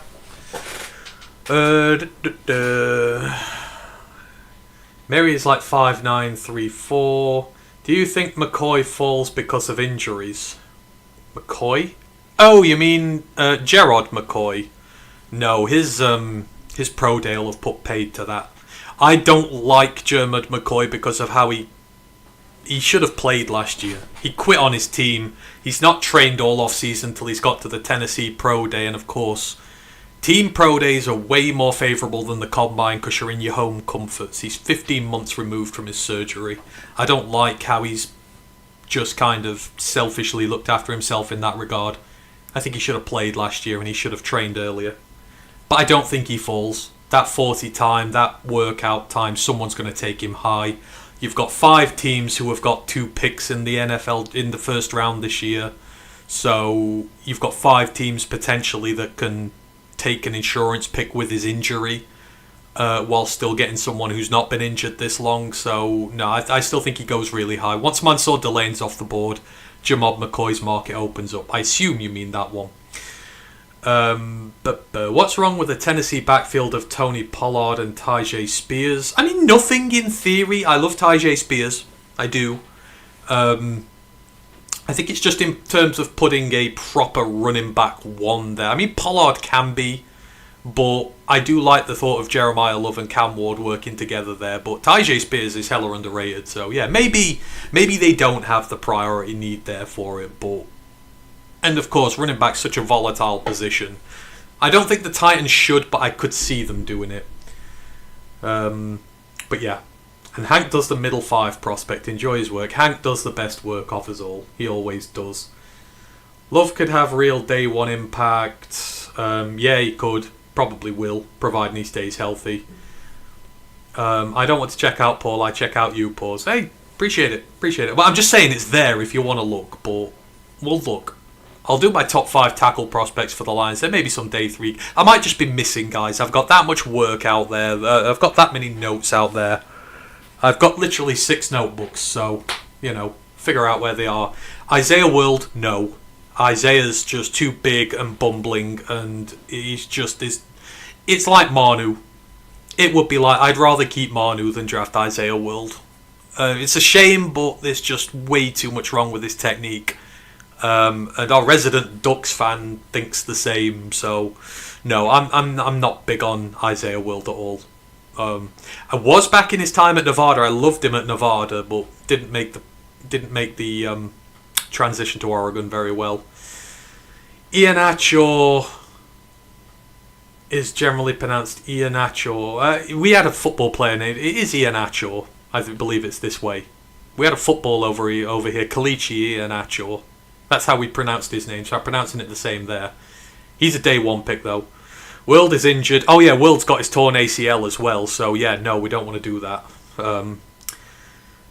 Good tackle is who the Titans should be picking. Ashton Jonty did not help the Raiders. No, that is true, and I barked against that one. I said they shouldn't have done that, and I was right. I don't think the Tennessee O-line is as bad as what the Raiders was last year, but still, yeah. Raiders made a stupid pick there. Why you let Pete Carroll come in and do it, I don't know. I think Love goes to Washington. He would be fun there. FCS has maybe Ashton Grable, the guard from Florida A&M. He's a guard, not a tackle, though. We were talking tackles. My sleeper for the Lions at 50, Chris Johnson from SD State. My only pushback there would be I don't think he's there at 50. I know he sneaks into some mock drafts at 32 for the Seahawks. If Chris Johnson is there at 50, I could buy that pick so long as we've got a tackle or an edge early. He is a very gifted player, and I do really like him as a player. So I could get behind that. I just personally don't think he's going to be there at 50. I don't think he'll make it. But, I mean, if he does, I would absolutely 100% love that. But he's not the only good corner coming out of SDSU this year. Clark Phillips Jr. is coming out this year as well. He's right at the other end of the draft scale because he's a bit undersized, but he's really talented. It's weird. His dad contacted us on Twitter and sent us tape of him playing and stuff like that, and he's actually really good. Him and Chris Johnson have both been tremendous. That San Diego State defense this year was lethal. It was absolutely tremendous. All the DBs did well, but if Chris Johnson's not there, I would take a big shot on Clark Phillips Jr. He's the younger brother of the other Clark Phillips that came up a couple of years ago. Oh, sorry, it's Bryce Phillips, not Clark. Clark Phillips came up a couple of years ago. I believe Clark Phillips is with the Chiefs now. Bryce Phillips is the younger brother. But his numbers were really good. He's had 55 straight starts for... sorry, it's the Falcons that Clark Phillips is with, my bad.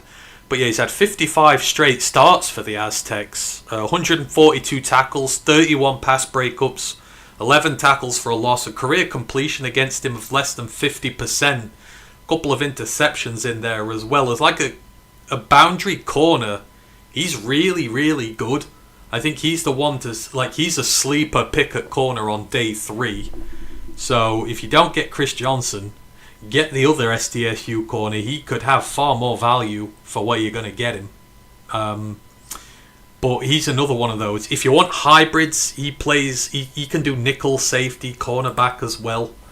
But yeah, not been biased because his dad sent us stuff, but obviously his dad's been shopping him around and his tape around, and I was quite impressed with it. So yeah, SDSU is the place for corners this year.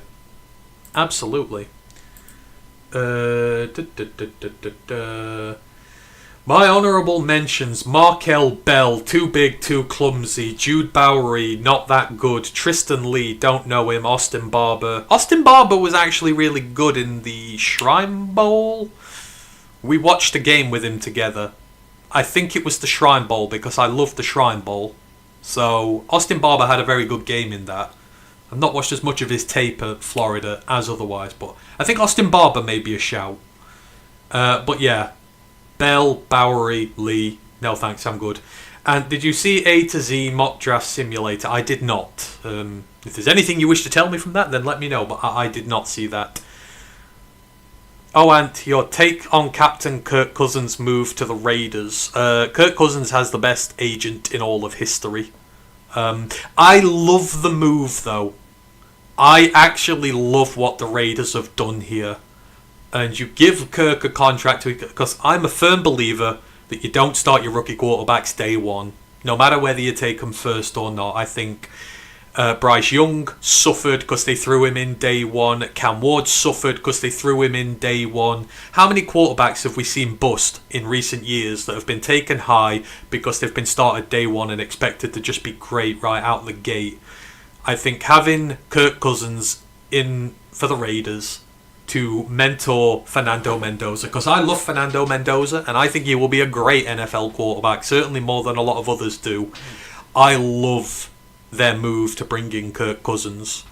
Kirk O'Chains and me have always had a bad relationship. I think he's been hella overrated his entire career, but at the same point, there is no one more perfect for your youngster to come in and learn from. Like, you can throw Kirk out there for the first month or two next year. Like, if the offensive line's bad, let Kirk be killed instead of your new franchise quarterback. See what you've got. See how good Mendoza is. And then let Mendoza take over the reins. If you get to the midway through the season and you're, 3-6 or something like that, and your season's pretty much down the toilet, then bring your rookie in. Let your rookie come in, start some games, and learn. But for the Raiders, I think it's a brilliant move, which I don't say about the Raiders very often. I think they've done a tremendous job, and I would not start Fernando Mendoza day one. And I love him. I think it's the great decision to get Kirk in there. So, yeah, kudos to the Raiders. Fantastic decision. More teams need to do it. They're so desperate to get these shiny quarterbacks on the field day one to sell merch and stuff like that they forget about the actual development of these guys. Sometimes it's better to sit and learn and then go. So, yeah, well done, Raiders, with that one. Chris Johnson's currently 42 on the consensus big board. I know a lot of Packers fans want him. Yes, they do. I've seen a lot of Packers fans want him as well. But I know the Seahawks are desperate to rearm their secondary now. I feel like the Seahawks are going to be in danger. And they're on the West Coast as well. They'll have seen a bit more of him, scouting-wise. But, he is a fantastic player as well. So hopefully he'll get his due. Because I'm always repping the group of five. I'm always up for group of five players getting picked high. Always repping the small schools and the lesser guys. So I hope he goes as high as possible. Hezekiah Massas or Charles Demings on day 3 for an outside corner. Hezekiah Massas. I love my FIU DBs to death. And I will always go to bat for them. I like Charles Demings. He is a great cornerback. I will go to bat for FIU DBs any time of the year. It is a pipeline. And not only has he been at FIU, which has been fantastic these last few years, developing their DBs, but he's had the last year at Cal, and you've seen how Cal's DBs have translated to the NFL. Noel Williams, guys like that, they've been tremendous in the NFL early in their career. They're ball hawks. They're just designed to locate the football and take it away from you. Hezekiah Massas is no different. He's a fantastic corner. And if he's knocking around on day 3, then I'll take him any day of the week, because I think he should be a day 2 pick. I love Hezekiah Massas. But yeah, as I say, all these FIU guys, there's going to be so many more of them next year. So many of them have gone up to the Power 4. And obviously, Benny Blades' nephew will come to the NFL next year. He's at Wake Forest this year, but he's been at FIU his career. He's fantastic. Mr. Clark's gone to Purdue. I expect him to have a massive year in the Big Ten. These guys have some serious pedigree behind them. It's a pipeline I trust. So I would be all over Hezekiah Massas if that's the way you want to go. The day 3 corners excite me this year. Hezekiah Massas, Ephesians Pryzok, Josh Moten. I love Josh Moten. He's one of the most underrated players in the draft, period. Out of Southern Miss. That's one of the day 3 groups I'm really excited about this year is the corners. And we need some depth corners, so we could potentially get some really good guys out of that. But, Charles Demings is a good player in his own right. I just have my own personal preference on this one. Massas is from 2 systems that I trust. Pregnon in round 3. Pregnon's gone in round 2 latest. The guard market is... it's between him and Bisontis for guard 2. I love Emmanuel I prefer whispered Emmanuel Pregnon. If you offered me Ioane or Pregnon, I would take Pregnon. I think he's better. He's been better for a lot longer than Ioane has. But there's no way Pregnon makes it out of round 2. I just don't think there's any way whatsoever. Guards are going to be at a premium this year. Ioane will go first, and then Bisontis and Pregnon will go very quickly after that. I don't mind Chase Bisontis either. He's pretty good. But yeah, if Pregnon makes round 3, we don't have a round 3 pick. I would trade the world to go and get him because it would be stupidly good value. Peyton Manning started day one and led the NFL in ints that year. Yeah, it's all the be-all and end-all. Some guys, it's trial by fire. Me, personally, I just prefer the development method. Let them sit for a bit and don't put pressure on them. I think it takes the pressure off when they don't have to start day one. It's just the way I personally would do it. But yeah, I think Kirk starting it in Vegas is tremendous for Fernando Mendoza and his future development. They'll not kill him from day one. Trim Reaper's in the chat. I hope you're doing well, Trim Reaper. See you plenty in the Lions Talk live chat, the Jew crew. Appreciate you guys all stopping by. You know, I love the Jew crew. Love Dan and his community there. It's one of the best on YouTube, and he quite rightfully deserves all his viewers there. So thank you for popping by. Thoughts on Davison Igbonason from Ohio State? You would have to ask Ryan about. Ryan loves Davison Igbonason. I like Igbonason, but Ryan loves him. I think if Ryan could draft any corner in this draft, he would draft Igbonason. He picked him in his half-season mock draft, and I'm more than certain he picked him in his preseason to watch team. I could be wrong, but he's been championing Igbonason for some time now. I know he's just a little stiff when it comes to his hip movement and that, and there's just a few movement issues with him, but overall, he's another one of these bigger corners. I want a big corner this year. If I had any preference, it would be 6'3", 6'4". Takario Davis, Ephesians Pryzok, guys like that. I would like it, because we've got a load of tiny corners. I want a bigger one. But Igbonason would be in that conversation. But I know Ryan loves him, and I trust Ryan's judgment. Ryan has a lot better judgment about DBs than I do. I prefer D linemen and stuff like that, so I will take his word over that for sure. And the respect you show for the JUCO players, no matter how few, is great too. Hey, we love all forms of player here. If you're good enough, you're good enough. You've got to look to. One of the first things I learned about doing draft prospects and stuff like that is, make your own opinions. Don't listen to what everybody else says, and you've got to look through it. Yeah, FCS players, JUCO players may not have a big hit rate in the NFL, but there's always an exception to the rule, and I will say this till I'm blue in the face. Always an exception to the rule, and you've always got to be on the lookout for exceptions to the rule. Always. So, otherwise you'll miss them. It is what it is. So that's one of the first things I ever learned. Treat everyone on an individual basis, and don't ever, predict someone on where they're from or what they do. So that goes for JUCO players. It goes for FCS players, HBCU players. They all get the same shrift with me, because one of them will buck the trend eventually, and you want to be the guy who sees that. Bud Clark to Detroit. That'd be fun.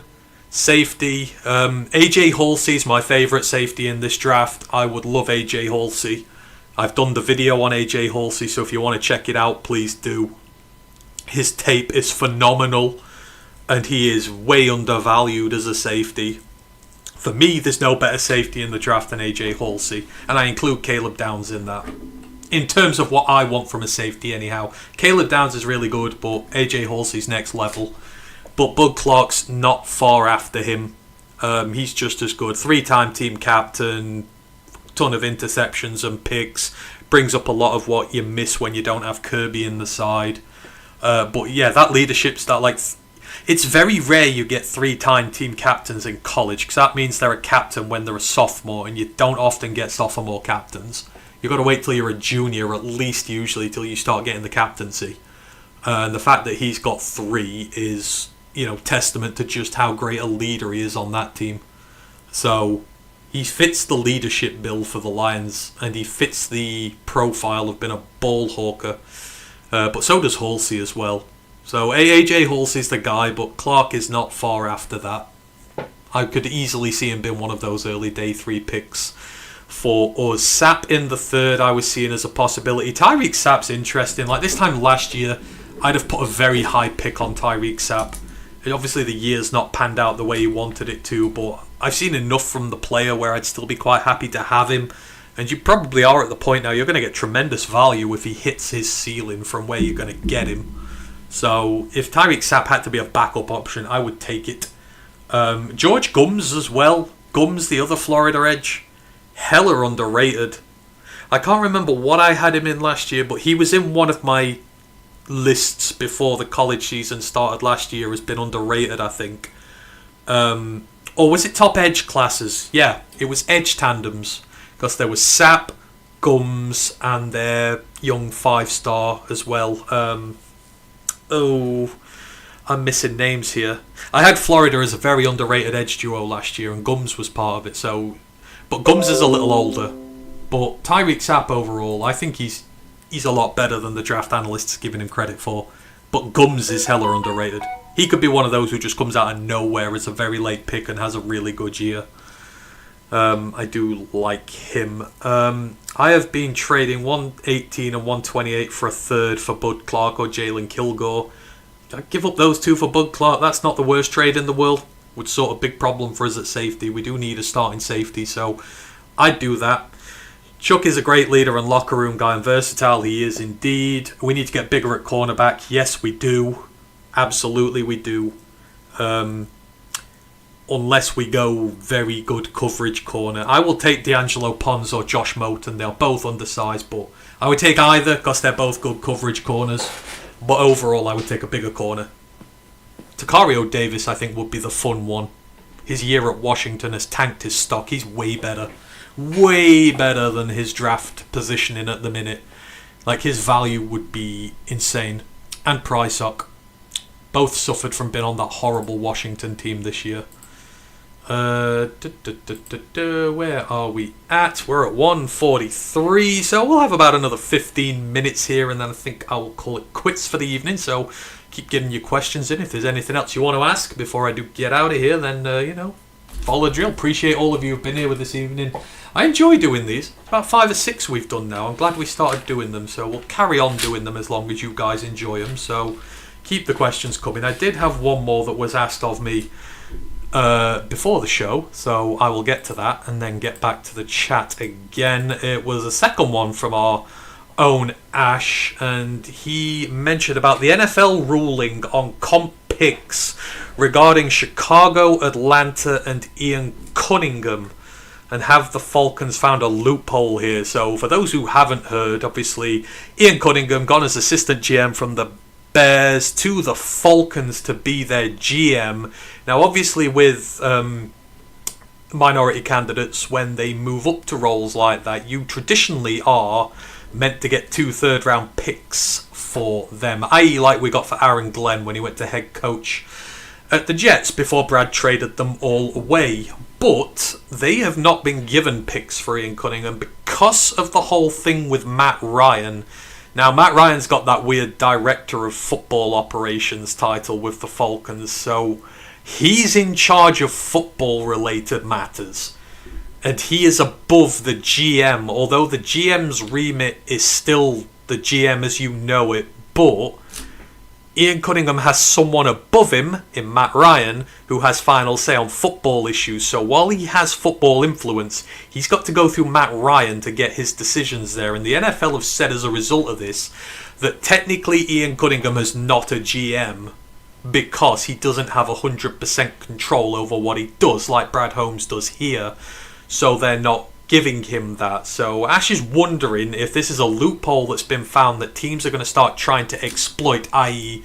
are a lot of teams now going to employ a Matt Ryan-esque guy who works above a GM but isn't a GM but can ensure that opposition teams don't get comp picks for guys they may bring in at GM, if you get what I mean. My answer for this would be I don't think teams are going to try and take advantage of this, simply because the 2 third-round picks teams get for minority candidates when they move up are not the acquiring team's own picks. The NFL just gives them to them. If you had to give up picks to get in coaches, and if they had to give up 2 third-round picks to bring in Cunningham to be their GM, and then they did this, I would think something nefarious was going on. Because obviously you don't want to give up draft picks for staff, but because it's not their 2 picks to give up, I don't think there is anything between this. And I don't like the setup the Falcons have. Having a GM but then having Matt Ryan making football related decisions smacks of too many cooks in the kitchen. I don't think the system's going to work. I don't think teams are going to look to replicate it.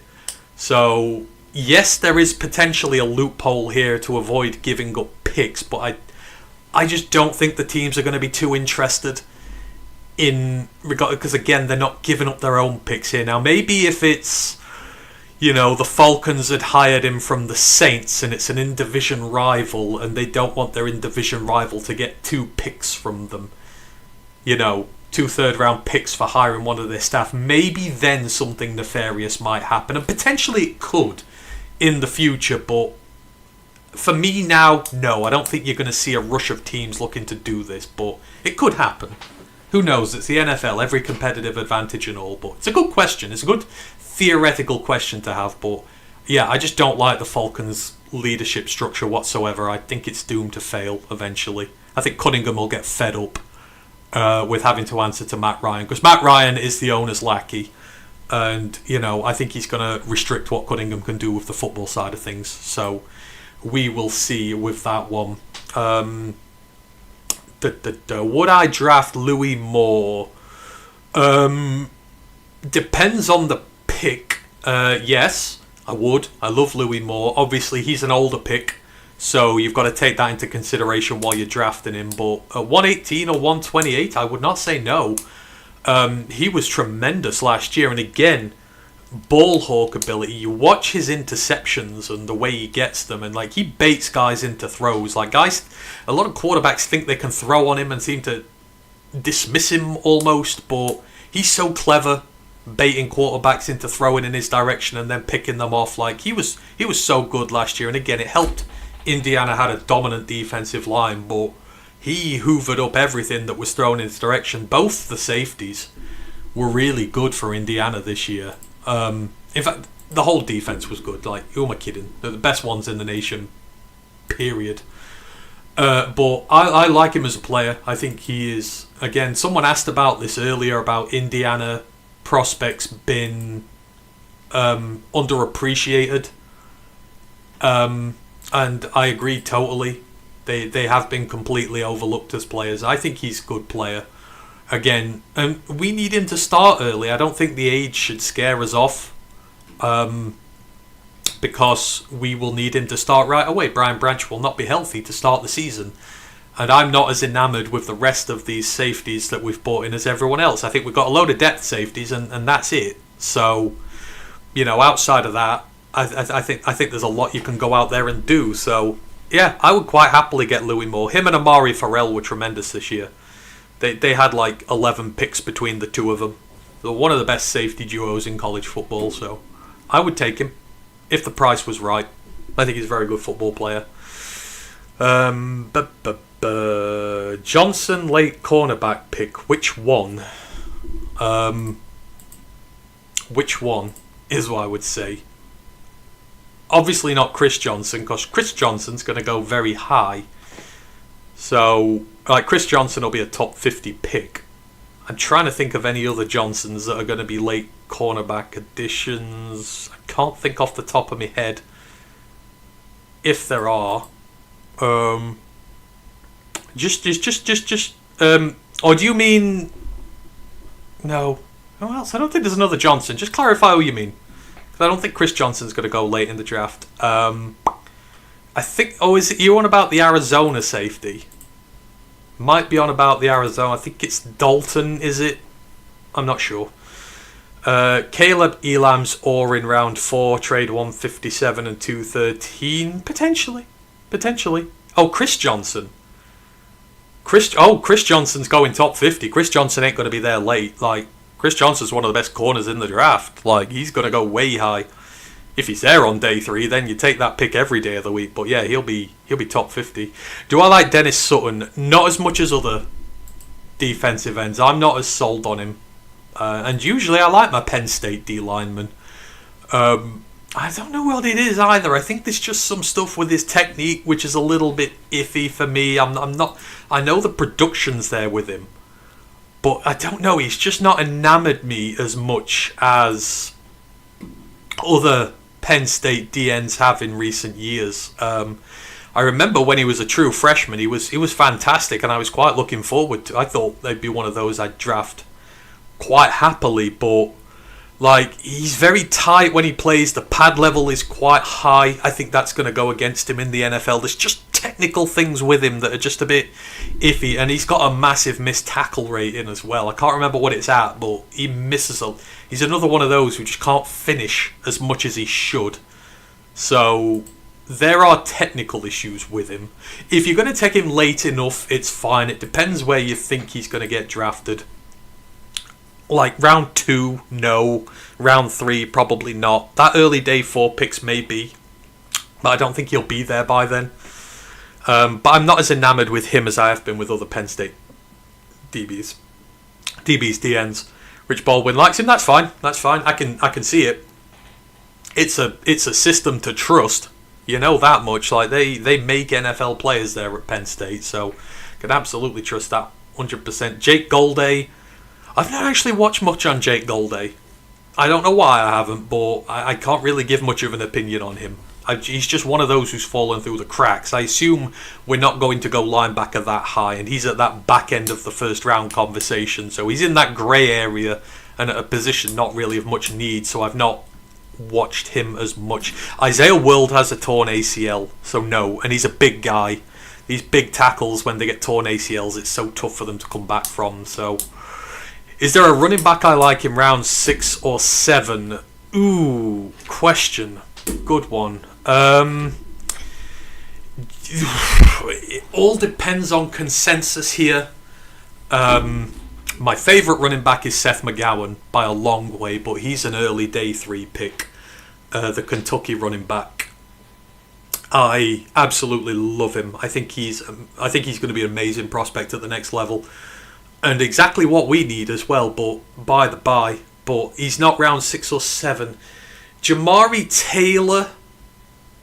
I love Jamari Taylor, the Virginia Tech running back. He cut his teeth at North Carolina Central in the HBCUs. He was tremendous for them. He moved up to Virginia Tech this year, and I watched him lay waste to my NC State Wolfpack earlier this year. He is such an explosive running back. Like, he's got everything you want. For me, he screams he's going to work at the next level. I don't know what his consensus pick position is at the minute. He would probably be quite close to that. So I think I would like to say Jamari Taylor might be the one. It's 2026 NFL draft. But there's a lot of bigger guys I like, because I want a bigger running back as well. In terms of taller ones. Obviously Mike Washington would be the fun one, but he's put himself out of contention now. But there'd be Seth McGowan, Jamari Taylor would be another. I think there's a guy I'm missing. Let me just have a look. Robert Henry would be in there as well, but he is tiny, but he's a bulky little so-and-so, the UTSA running back. I do really enjoy him. I swear there's someone else I'm missing out on. Roman Hemby would be in that conversation. He's probably the closest there is to Monty in this draft in terms of how he plays and the skill set that you're looking for. But again, I think people are too far down on Hemby. Jamari Taylor would be the one. I think he'd be the answer for that. He's a scrappy kid. And he's just got an explosion to him which doesn't, you don't see initially when you're watching play, but it depends on where people go with him. Running backs are such odd creatures when it comes to the draft. Good ones can go really late, but he's 5'10", 200. It's a good size, so he'd probably be it. Maybe DeMond Claiborne as well. He fits into that conversation as well. He also ruined NC State this year. Maybe I'm just seeing it from these ones, but yeah, let's say Jamari Taylor for that one. Aiden Fisher, love Aiden Fisher. Jam Miller could be there in round 6. He could. Again, personal preference, not one of my favourites, but, my opinion means squat. So, there's a lot of running backs I like late on this year, so all personal preference and all. World is injured. Brad's signing him right now. I don't think he will. I think Isaiah World will go undrafted. Someone may pick a day 3 pick on him if they've got enough day 3 picks and they can afford to stash him. But he's well away from his best Nevada tape now. There was just too many issues. I'd rather just keep Manu at this point for us. Stewart at running back, Chip Trainum. I know the Lions love Chip Trainum. That's actually a good shout. They spoke to him before and after his pro day. I know there's a lot of love for Chip Trainum. Obviously, he had the aborted attempt to be a linebacker in college, which Ryan mentioned, which kind of did him in. But he had a great year for Toledo this year. But the Lions are definitely interested in him. They've talked to him at least 3 times now, so that's a good shout. Isaiah's had Isaiah Loudermilk in for a visit. Thoughts? Yeah, he'd be a depth DT. At this point, you've got McNeil, you've got Tyleek. I'm not sure what Loudermilk gives to us that we don't have here. He's not a pass rusher either. I really want a pass rushing DT. I do. And I want to draft one. I know he's been okay. I mean, what is he? He's like 300 pounds. He's like 6'7" as well. He's absolutely huge. Those guys have issues with leverage, and he's never... I think they said somewhere he's never played more than 290 snaps in a season, so he's not had a lot whatsoever, and his grades have been terrible. So he's never had a career sack. He's just not what I'm looking for, and at 6'7", it's too much of a problem against the run. D tackles of that height very rarely work because leverage is just such a pain. Obviously, you've got reach advantage and stuff, but leverage is what it's all about, and he's really struggled his entire career with his leverage.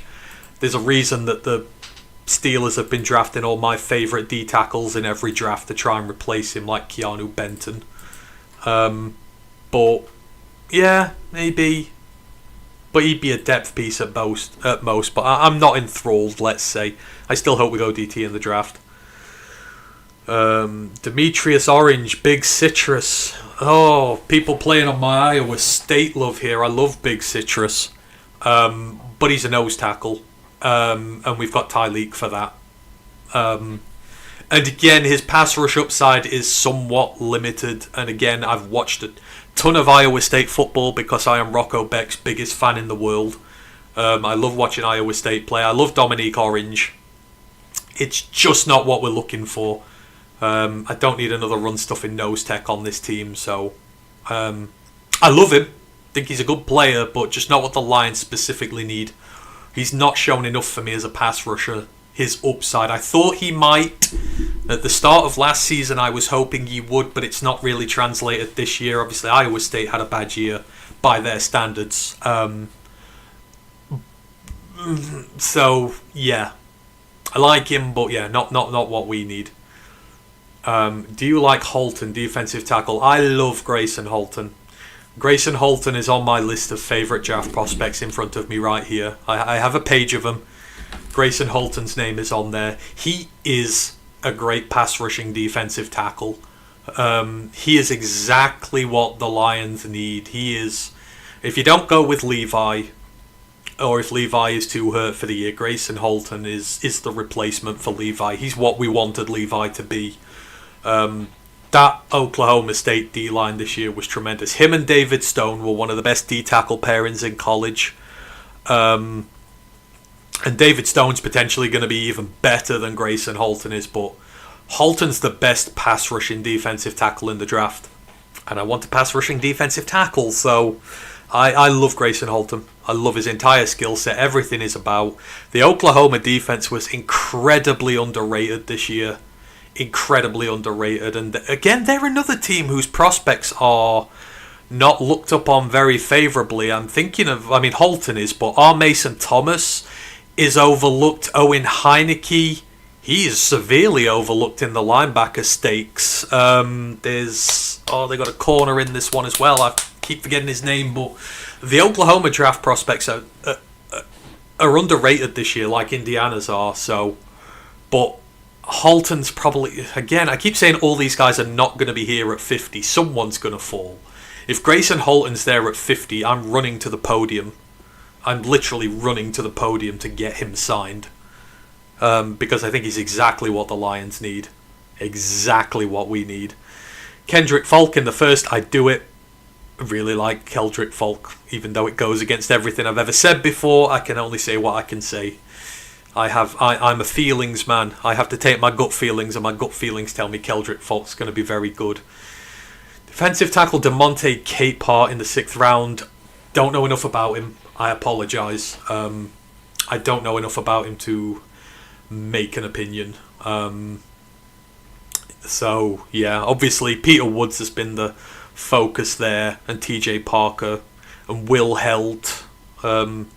Will Helt is a player I want for the Lions. This time next year, 6'6", 260 pounds. Will Helt's already one of my favourite players for the Lions in the next draft cycle.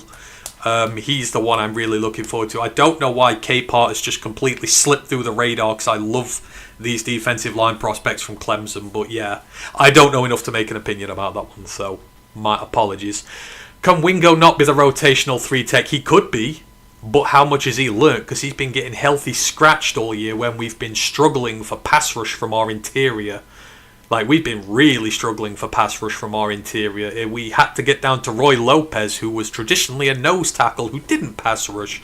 He was the guy who did it.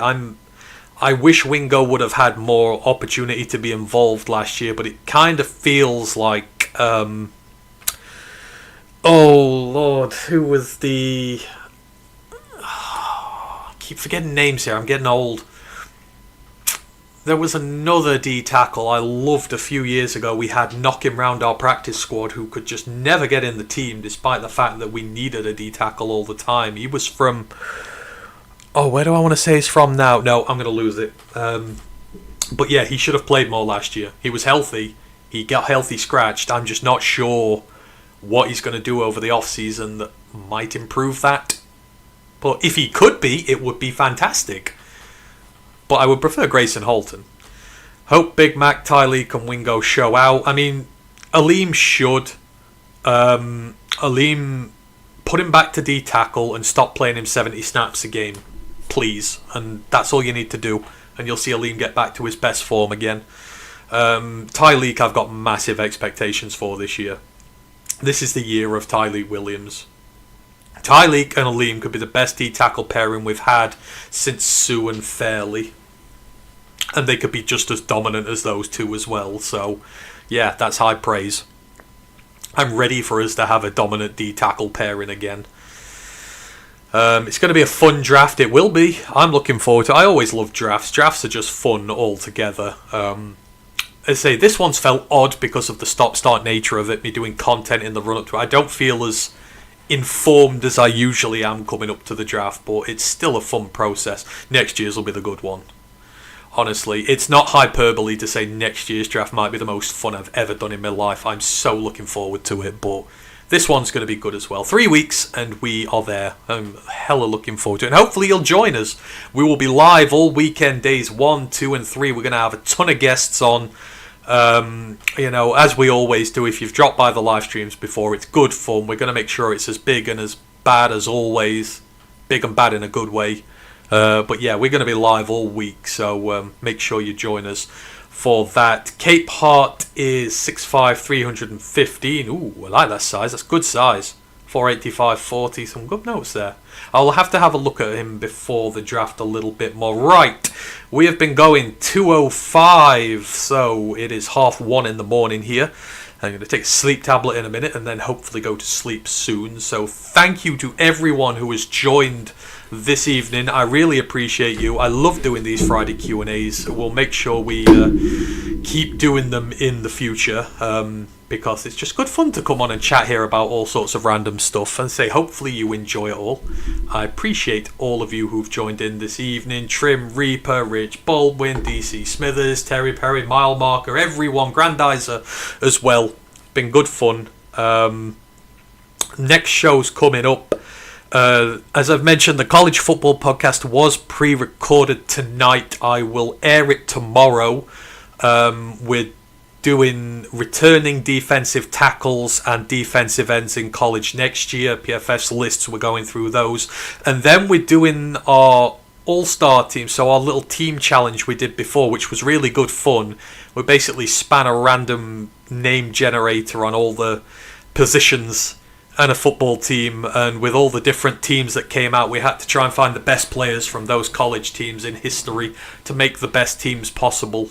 Ryan did an all 2000s team, I did an all-time team. It was good fun. Hopefully you can join us for that. Lots of good content in there. Main Lines podcast will be back on Monday. I'm not 100% sure what we're doing. I assume it's draft prospects, but I've not spoken to Matt in a while yet, so hopefully we'll get together at the weekend and figure a schedule out, and then me and Ryan will be back next week on Wednesday on the College Pod again. We're doing our top 5 lists. I do our top 5 draft picks for the Lions. Ryan does the top 5 at each position for the draft. It's good fun. We're at that part of the year now, so if you want to see who we think are the best corners coming into this draft, then or best players coming into this draft, check that out. And then I'll be back next weekend with the Q&A. So thank you, everybody. Appreciate you all. Have a happy Easter. Enjoy yourselves, gorge on chocolate and prayer and all those good things. Hope you have a fantastic one. I will see you on the flip side. One Pride worldwide. Have a fantastic time, everyone. I love you all, and we shall see you again very soon. One Pride.